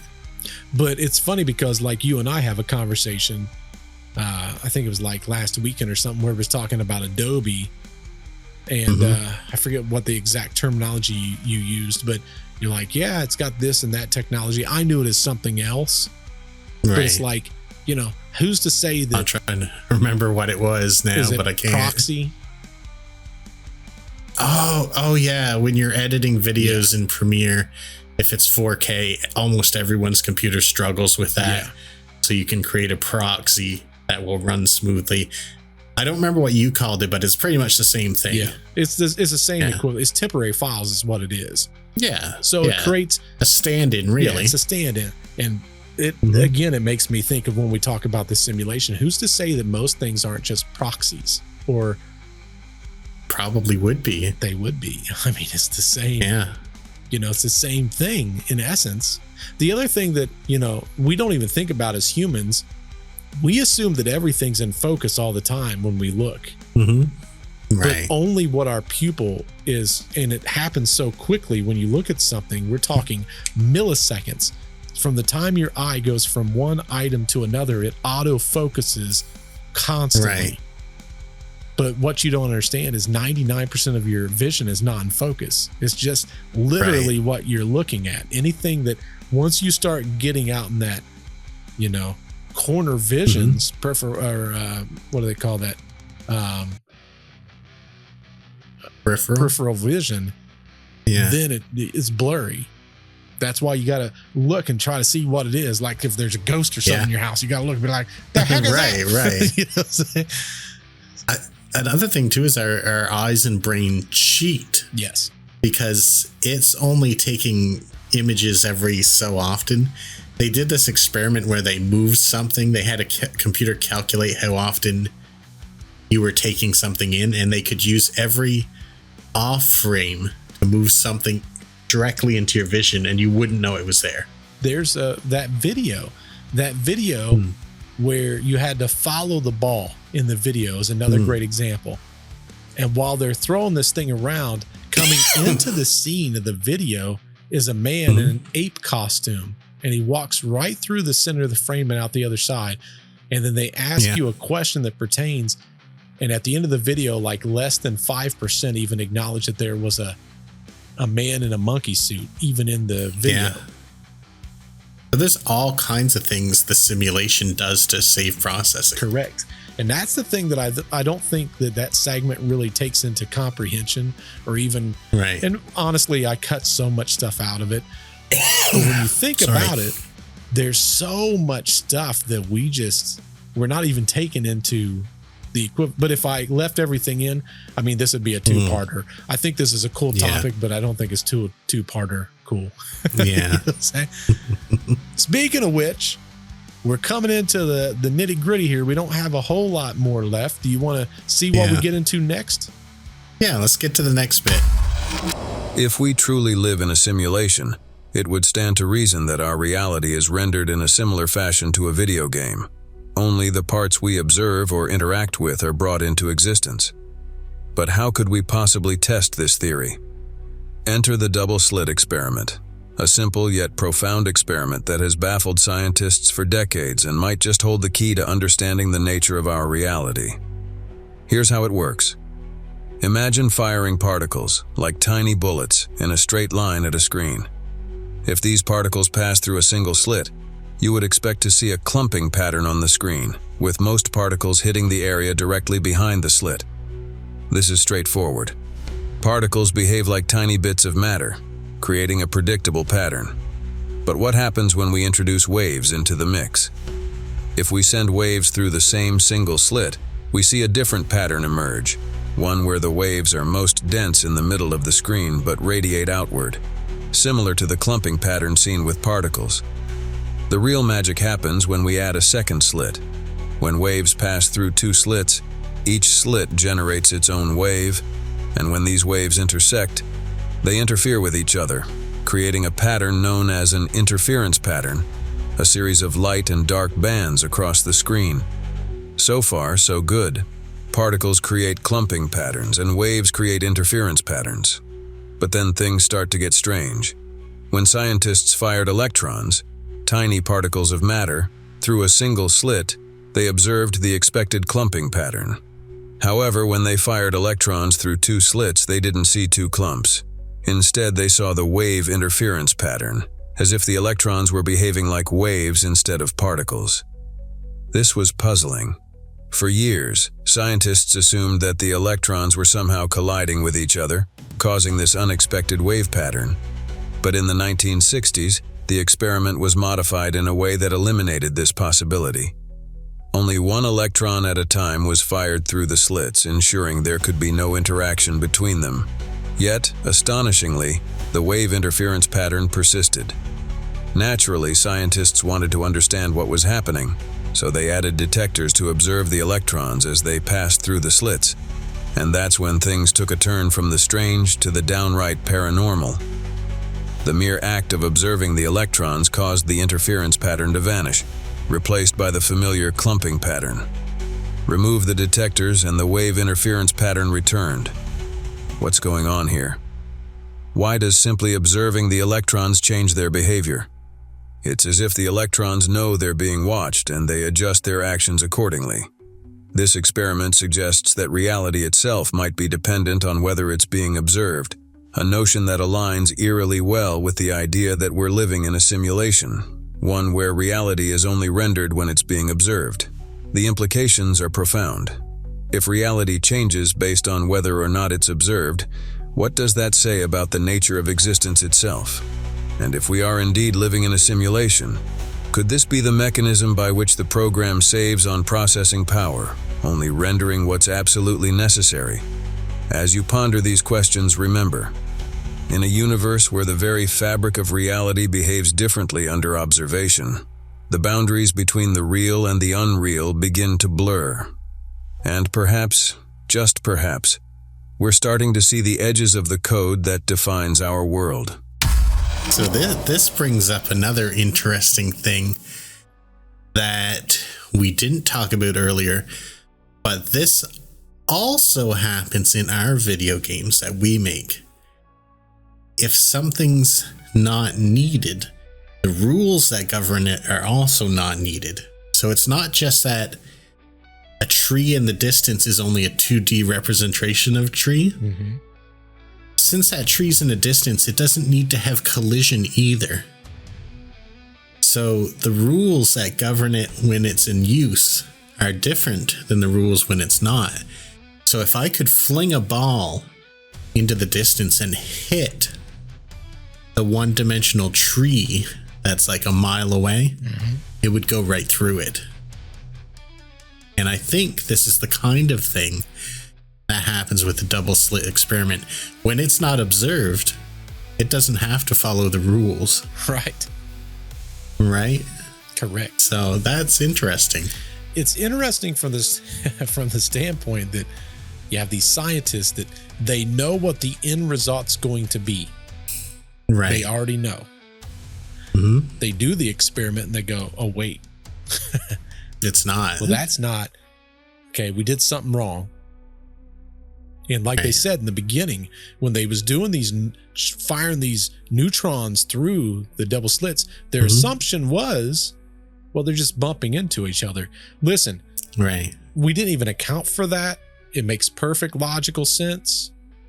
Then in the 1960s, technology had went further, and they made it to where, just like a gun, you would fire one neutron at a time. And it's not like it's going to land with a perfect bullseye. Like when you fire it, it's never going to land in the same spot. That's why you have a slit and you have basically the equivalent of a line. Yeah. But what they found was, even after doing the same thing with one neutron, they weren't bouncing off of each other. It was creating this is only one at a time. Correct. Yeah. But when they put the detectors up, now it's making it's a like, perfect uh-oh, line. I better behave by the law that we laid down. Correct. And science cannot explain that to this day. They can't give a feasible reason for why this occurs. Right. Unless it is a simulation and we need to save power. We need to save that processing power. A very interesting thing, and I'm gonna double check this because I read where they had the theory, the hypothesis from years before. It was scientifically notated and they explained it. As time progressed, they went back to look at it to say, well, it's weird because back then, this is what happened. And when they went back to check, they found that it matched what was supposed to have happened if it was being detected. And what their theory on that is, because we now knew what was there, that everything before that was then replaced the way that it should be. Right. Because now it's observed. Correct. It's got to follow the rules of the universe. Correct. Which is very That's so interesting. It's very interesting. That's exactly how I'd expect a simulation to run. Which is completely wild. You know, and that's why everyone, they constantly tell me, well, why do you believe this? Like you're a biblical guy. Like, and my explanation is, it doesn't truly matter to me how all of this came to be, because for me, this is my reality. No different than my son up in his room has a terrarium. And it's got like a frog in there and insects, and it's self-sustaining. They don't know anything different than being in that terrarium. So for me, it doesn't matter how I landed on this planet. This is my reality. Their reality is they're in a terrarium. They have the same predators they'd have in their real life. Their world is just smaller. They don't know any different. Well, I mean, having a simulation, if anything, means there's got to be someone running the simulation. So that supports your belief system more than any other theory really would. Within reason. Yeah. We're going to cover that in the last segment I've got, just kind of breaking it all down from a standpoint of kind of giving I've tried to, on this episode, I've tried to kind of show both sides. I tried to show you, hey, this is what some of the elite on this side say, and here's what some of the elite says on that. But of course, I'm creating the narration. Since I'm creating it, there's going to be a little bit of a, hey, look at this. Right.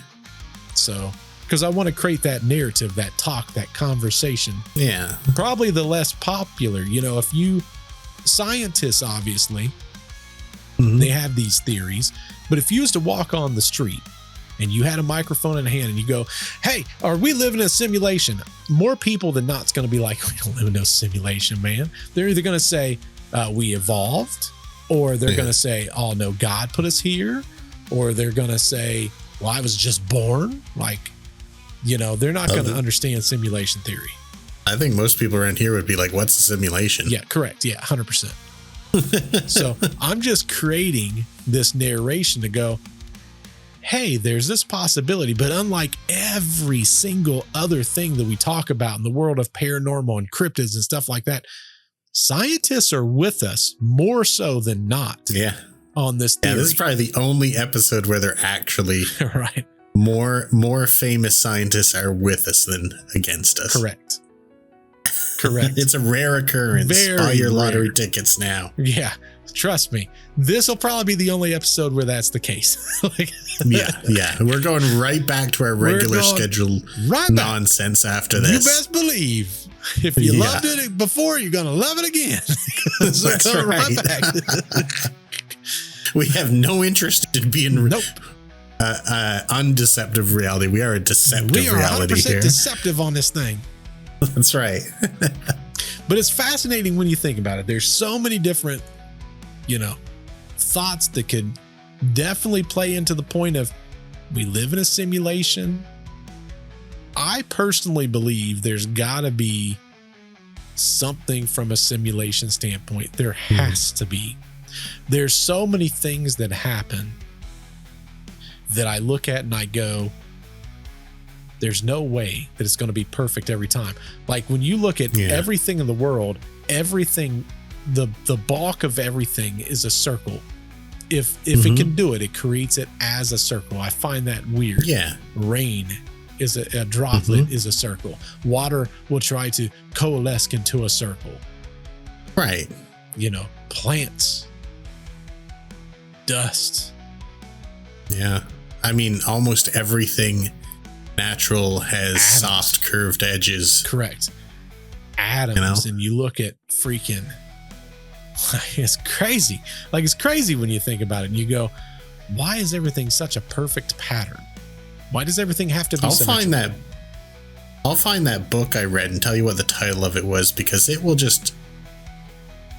almost takes you to a scary place where you're like, this is all planned. Like everything has to be planned. I just read a book. I'm like 90% through it. I'm not quite done with it yet. I got on Kindle. A fascinating book, super fascinating book. It's a scary book. I don't necessarily believe all of it. Maybe you've read it. It is, it's called The Adam and Eve Story, the History of Cataclysms. The History of Cataclysms.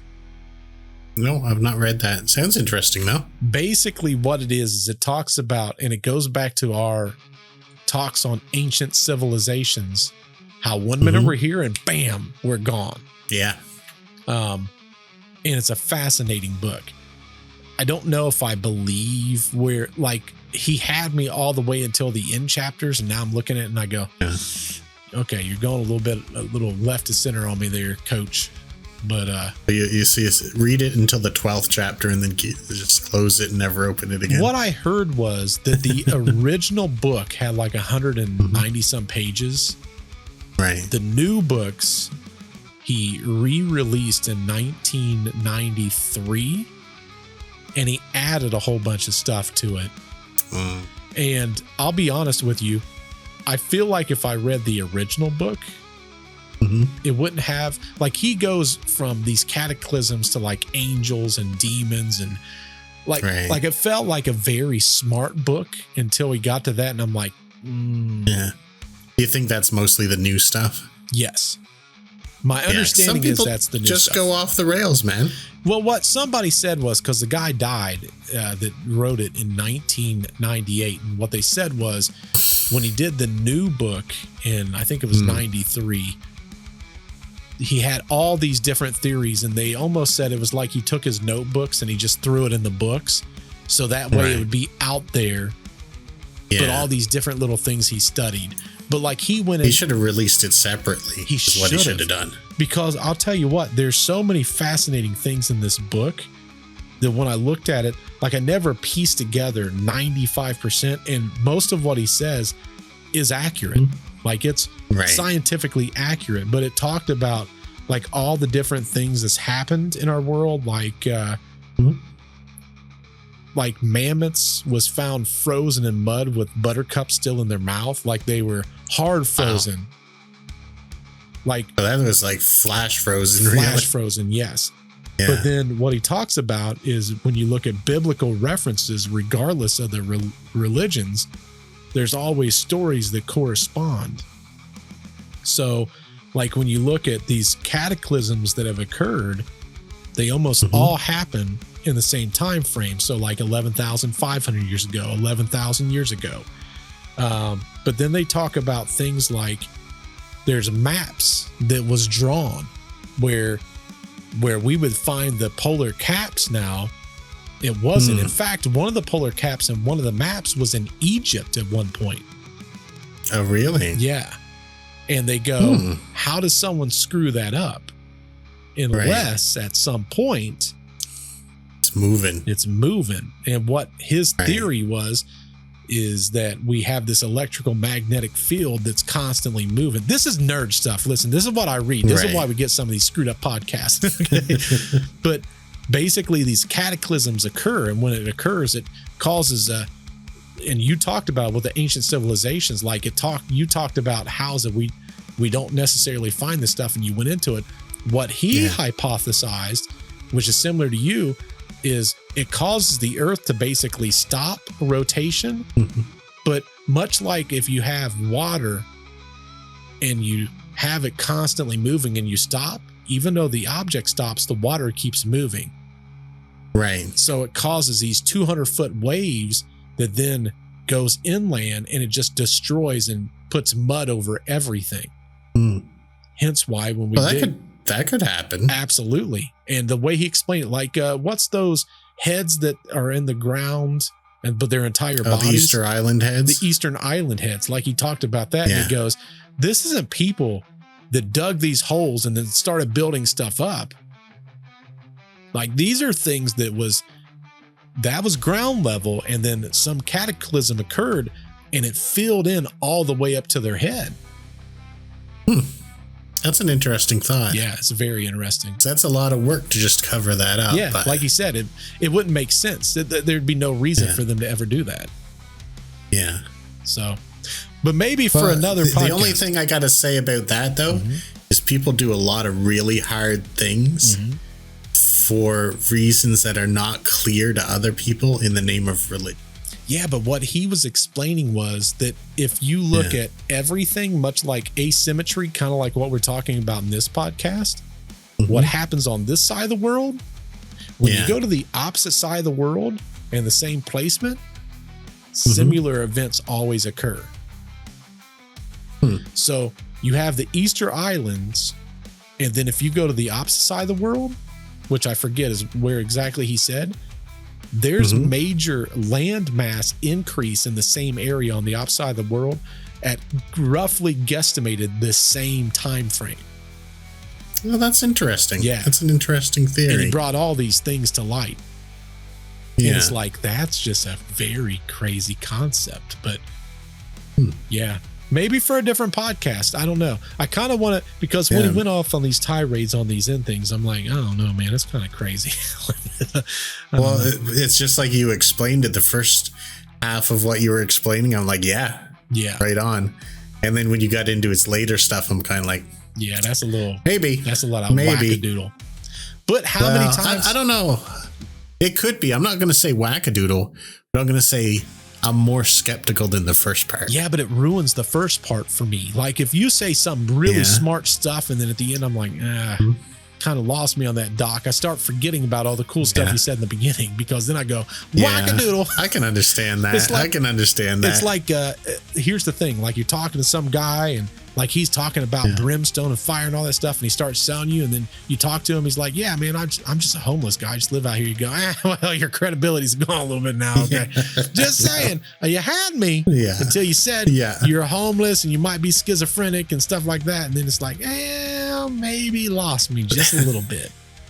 The worst part is, and I've had this happen to me once, is someone I thought was like really wise told me stuff for years. And then they must have just got comfortable with me, like after knowing me like 5 years. Yeah. And then they started telling me their real thoughts on things. And I'm like, oh man, I believe so much of what you've told me the last 5 years. And now I don't believe any of it. Exactly. And that happens. Yeah. But anyway, yeah, it does. I've got one more segment that kind of closes it down and kind of gives my thoughts on everything, is how I'm going to put it. Would you like to hear my finalized thoughts on the entire process? And I try to do this as intelligently as I could. If this is like that book, maybe we'll stop here. Yeah, we might want to stop here. Just kidding. Just kidding. No, I want to hear this real bad. Check this out, folks. A compelling argument for simulation theory is that it's nearly impossible to disprove. Think about it. The Big Bang, that monumental event that gave birth to the universe as we know it, could be interpreted as nothing more than the simulation booting up. The reason we haven't found aliens, perhaps they're simply not included in this simulation. And what about those UFOs that seem to defy the laws of physics? Well, if they're programs operated by the simulation's creators, they wouldn't need to adhere to the same rules that govern the rest of our reality. But this leads us to the most profound question of all. Who or what created the simulation? When you start to conceptualize the simulation's creator as an omniscient intelligence existing outside of our understanding of space and time, it begins to sound remarkably similar to the way many people describe God. And just as you can't definitively prove that we're not living in a simulation, you also can't conclusively prove the non-existence of God. Whether something miraculous happens or something catastrophic occurs, it can be just as easily attributed to the workings of a simulation as it can be to divine intervention. Many of the proponents of simulation theory are atheists. They dismiss the concept of God as nothing more than antiquated superstition. Yet there are devoutly religious individuals who reject scientifically proven concepts like evolution or the age of the earth. Those on the religious side argue that without God, life becomes meaningless. Even if we aren't living in what some might call base reality, we still exist within our reality. And within this reality, our actions do have consequences. Whether or not our universe is simulated, the decisions we make, the lives we lead, and the relationships we build all matter. They matter to us and they matter to those around us. So, I got a question scenario I'd like to ask you. Yep. And there's no right or wrong answer to this. I actually want to know because I don't know the answer to this. Mm-hmm. In the very first segment, it said we could be 3 or 4 simulations down. Mm-hmm. We could be 100 simulations down. We could be. Now, think about that brain cell creature that was playing Pong earlier. Mm-hmm. If we made him and put him into a perfect simulation, and maybe we made 1,000,000 other of them and put them in the same simulation, and we created their reality. Mm-hmm. And in their reality, they develop computers. They develop a simulation below them. Mm-hmm. And our reality is a simulation above us. Mm-hmm. And the ones above us are in a simulation of one above them. So we're part of a chain here. Yep. To the brain clumps that we've made, are we their God? Or is their God all the way to the top of the chain? Is our God the one that created our reality? Or is he the guy at the top of the chain? Like, is it always the guy at the top? Or would it be fair to say in our religions, our reality is created by God? Mm-hmm. So who's God? God? Next guy up or all the way to the top? God, for whatever we view, is going to be the next level. And by that, we're already doing this and you're not even thinking of it. When you play The Sims now, what are they doing? Just living their lives. They're on their computers playing video games. Right. Oh, that's true. That's true. So if we do something that affects their lives, even though it's a video game, we're their God. We're making decisions for them. Right. It'd be the same with us. So even though we're 4 or 5 down, the way I look at this is like those cool mirrors that have the light bulbs on the side, and they're infinite mirrors. Yeah, I love those. Same concept in my eyes. It's just the next level up. Yeah. So what I'm gonna say is, like, something we should take away from this is, if we do positively create a simulation, we should treat our creations as if we are the kindest, caring gods. We should always make things as good for them as we can. Correct. But because we don't want to be bad ones. And we always find this interesting. Yeah. And we go back to this concept a lot. If you watch The Walking Dead from Rick's point of view, it's a very different show than if you watch it from Negan's point of view. That's true. We to a degree, and I've done it, prime example, a boss at a job. I've had employees that are amazing people, but they're horrible employees. And you try your best to retain them, but occasionally you have to let them go. Right. That's the beauty of free will. If you're a proponent of someone who believes in free will, it's like, I hear people say it all the time. Well, if there is a God, at this point, being religious, I hear the same arguments for why there is no God, that it takes zero thought process for me to answer the question.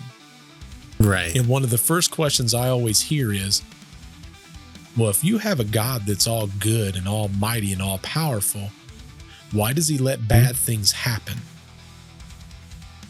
Oh, that's an easy one. It's very easy because the reality is he provides for free will. And then the next question becomes, okay, well, it's understandable for people that cause problems, but what about children, or what about people that doesn't know about God, or what about this, or what about that? And my answer is always the same. You can't use a moral high ground to determine what God is or he's not. Because in God's eyes, if God kills anybody, he's doing them a favor. He's not hurting them. He's taking them to a place where there is no pain or there is no suffering. But on top of that... Well, some of them. What do you mean? Not everyone's going to that nice place. Yeah, but we don't really know where anyone goes. Yeah. To be fair. Like the other big thing I hear is, well, you have a God that's sending people to this place of fire and brimstone and constant agony and this and that. And I go, nowhere in the Bible does it say tongue in cheek what hell is. And technically the terminology of hell is away from God. Now, whether that means he just destructs you so you have no cognitive functioning, or if that means just away from him. Because here's the thing, and people get really ticked off when I say this. I go, have you ever been in a bad relationship? Especially women, if it's a woman. And I say, have you ever been in a relationship where the man's just overbearing? And they go, oh yeah, because almost every woman's been in that relationship. Oh yeah. No, I was with such and such and he was so horrible. And I said, do you ever gaslight you? Like, do you ever make it all your fault? And then on top of that, he would do everything he could to keep you. Yeah. I go, isn't that horrible? Like he should give you the capability of not being with him if so chosen. Well, yeah, absolutely. That's why I left. Well, God's the same way. Right. If you don't want him here on earth, he's not going to make you. He's not going to require you to be with him if you didn't want him here. Right. And that's the only fair way to do it. Like if I had to force you to love me, then I probably don't need you here to begin with. And that's just as a human. Now you've got someone who's, on a completely different level than we are. Yeah. If he is a good God and he provides for free will, we've made that decision, not him. I'm down with everything you just said, as long as eternal torment's off the table. We don't know that, but we don't truly know. But that being said, whenever you look at the only description where it talks about hell from a standpoint of brimstone and fire is Revelations, but Revelations was more of a metaphorical, a metaphorical book. It was wrote more poetically than it was, this is what's truly going to happen. That's why there's so many of the breaking of the seals and stuff like that. Like most biblical scholars don't even understand what that is. They have hypotheses on what it is.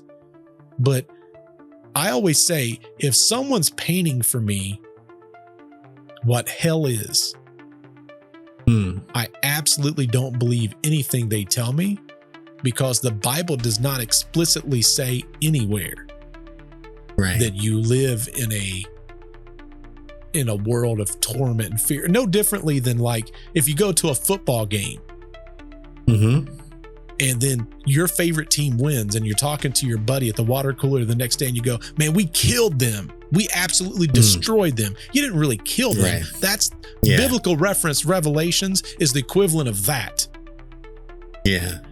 Well, I've actually, for a non-Christian, I've read the Bible a significant amount of times. Yeah. And I've said that to people before. I'm like, well, a lot of the things that people get about hell was actually about this garbage dump outside of Jerusalem where they'd throw criminals who didn't get proper burials or whatever. Yeah. Like a lot of that's where the fire comes from and all this kind of stuff like that. And they're like, no, it's a real place that you go if you're not good. That's just because that's what they've been told. I've always said, and I've even had conversations with Jess on this. I always say, if you go to church and you allow your pastor to tell you what your Bible says, shame on you. Because that's not what church is. A church is supposed to be a congregation of people put together to where steel sharpens steel. But instead what happens is, like most people nowadays, right? Like if you're living somewhat unhealthy, instead of working out now, people just want to get a shot and they want to lose 50 pounds by taking the shot. They want the shortcut. They don't want the hard work. Right. Well, church is the same way. With church, what they're doing is they're going there and they're hoping to get that shot. Okay, you just tell me what this means. I don't necessarily want to read it. Yeah, just give me the gist of it. Just give me the Cliff Notes version. Yeah. But the problem is, how do you know what that person's telling you is correct? Right. Do you know how many people I've had that are Christians? They go to church. In many regards, I would much rather talk to an atheist about some things than Christians, because they tell me what's in the Bible based on what someone told them, versus me. I laugh and I go, agree to disagree, and that's fine. But then but when they tell me, where are you getting your info from? Like, who do you listen to? I go, I have an interlinear Bible right upstairs. It's wrote in the original Hebrew, the original Greek, the original Latin, the Aramaic. Like, I have that. I don't let people tell me what's there. Also, you're smart enough to decode it? No, I'm not. But that being said, I have a lot better understanding of what's there than somebody who tells me that they have a reason for why they're telling me. Because let's be honest, not everything that's told to you is for your best interest. Oh, that's for sure. That's for sure. I have a tough time, and I think a lot of Christians, when should I say agnostic people? A lot of agnostic people that used to be Christians, they're agnostic because what they determined is with organized religion, there's something they just don't like. Right. And I had that when I was very young. I went to a church, organized religion. And when my grandmother passed away, they told me, they's like, oh, did she read the Bible and go to church? I said, no. I said, my grandmother couldn't read, but she had a Bible. She didn't go to church. And I said, no, like, that's not really how she was raised. And they go, man, that's a shame. And I said, what do you mean? They said, well, she's going to hell if that's what that means. And at 18 years old, I walked away and I said, if someone's telling me that someone as sweet as my grandmother who had a Bible that asked for holy water to be basted on foods to help people with things that they needed to get through, if you're telling me that the God that I'm supposed to love is the same one that would condemn her to hell based on the way she was raised and the fact that she could not read, that's not the kind of religion I was. And it took me many years to figure out it wasn't religion that told me that. Yeah. It was the church. It was someone that doesn't understand the true principles of God. Well, that's similar to what happened to me, but I don't feel the need to go back to it. But there's an interesting thing, because I watch a lot of videos on this stuff. Do you remember Kirk Cameron? Yeah. And he's got a buddy, Ray Comfort. Ray Comfort, yep. Yeah, and they like to do, I think both of them are probably perfectly nice guys if you were hanging out with them or whatever. Yeah. I'm not dissing them in that regard, but they've got a routine that they run on people. And it goes a little something like this. And I'd love them to run it on me one time, because in my head, I've got the answer that I'm going to shoot back at them. And they're like, imagine you went to court and you stole apples and you went to court. Yep. And God is the judge. He wouldn't be a very good judge if he just said, that's fine. Because he's not enforcing the law. Yeah. And I can agree with that. Sure. That's fine. But maybe he gives you a fine for $40. Yep. If I went to court for stealing an apple and I got found guilty, I'm okay with that. I'm cool with that. But if the judge jumps up, douses me in gasoline and burns me alive, not a fit punishment for that crime. Right. So, a fair judge also doesn't over punish you. Correct. So anyway, we're probably getting way off topic here. No, I mean, but that was my applies. problem with all of that. It all applies, and it goes back to exactly what I said earlier. I don't want someone else to tell me what I'm supposed to know, and that's regardless of anything. It doesn't matter what it is. And whether it's religion, whether it's anything else, a lot of times people do what I call the village, right? You've seen the M. Night Shyamalan movie. Yes. Yeah. Well, they don't want to go out at night because there's a monster that's going to kill them and eat them. Right. Religion does that too. Well, if you don't follow X, Y, and Z, you're going to go to hell. I shouldn't want to follow someone based on fear. Right. But in the same regard, I feel like when it comes to religion, if you read the entire book, and I tell people don't start at the beginning and work your way to the end, because you're not going to want to make it to the good stuff. But I always tell people, if you start with any Bible, in any gospel in the Bible, start with the book of John. And then I'll tell you where to go from there. And the reason for that is it is a court case. And by that, we're trying to prove or disprove the existence of one man, if you're talking Christianity. But I'm not going to let someone tell me what I should believe on anything. Right. No differently than if I go to a court of law, I don't want someone else making the rules that judge is then determining on because if someone's telling me, hey, that it's only 35 miles an hour over there, but in reality it's 45. And then I go to court and he goes, dude, it was 45. It was never 35 anyway. Like, you're fine. Right. That's what happens with organized religion. There's too many people telling everyone what the speed limit is, Right. but they don't know their own laws. That's just what they heard from a friend of That's theirs. what they heard from a friend of a friend. But as far as laws, what about that matrix? What y'all think out there? I know y'all are thinking. Y'all are either thinking we're crazy, or you're thinking we're delusional. You think that there's absolutely zero. But listen, I'm going to put some illustrations up. I'm going to put a couple little videos up. I'm going to let you guys decide. But in the comments down below, I want to hear your opinion. Do you think it's feasible that we're living in a simulation? Are we living in the Matrix? Did you red pill? Did I red pill you? That's what I really want to know. Did I red pill anybody? Oh, that's what I would love took to know. both. Hey, listen. I just like pills. Nick's a pill popper. We learned it here first, folks. Well, hopefully y'all enjoyed the podcast. I enjoyed doing it. Oh, yeah. Great one. Oh, this is a fun one. It's only a good one-parter, but hey, listen, it's a good long one-parter. But until we see you on the next podcast, and don't forget to get us those friggin' Halloween stories. That's right. Until we see you on the next podcast, goodbye.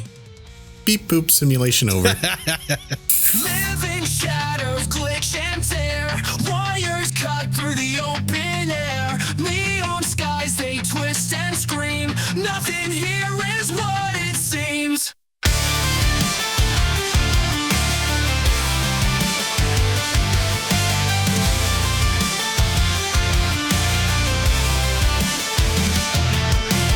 Coded hums and mutters lies, synthetic stars and program skies, tangled webs in mirrored mazes, trapped in digital 10 phases. Coded hums and mutters lies, synthetic stars and program skies, tangled webs in mirrored mazes, trapped in digital 10 phases. Wake up broken, wake up blind, feel the lines that cage our minds, false connections, unseen chains, digital ghosts play their games.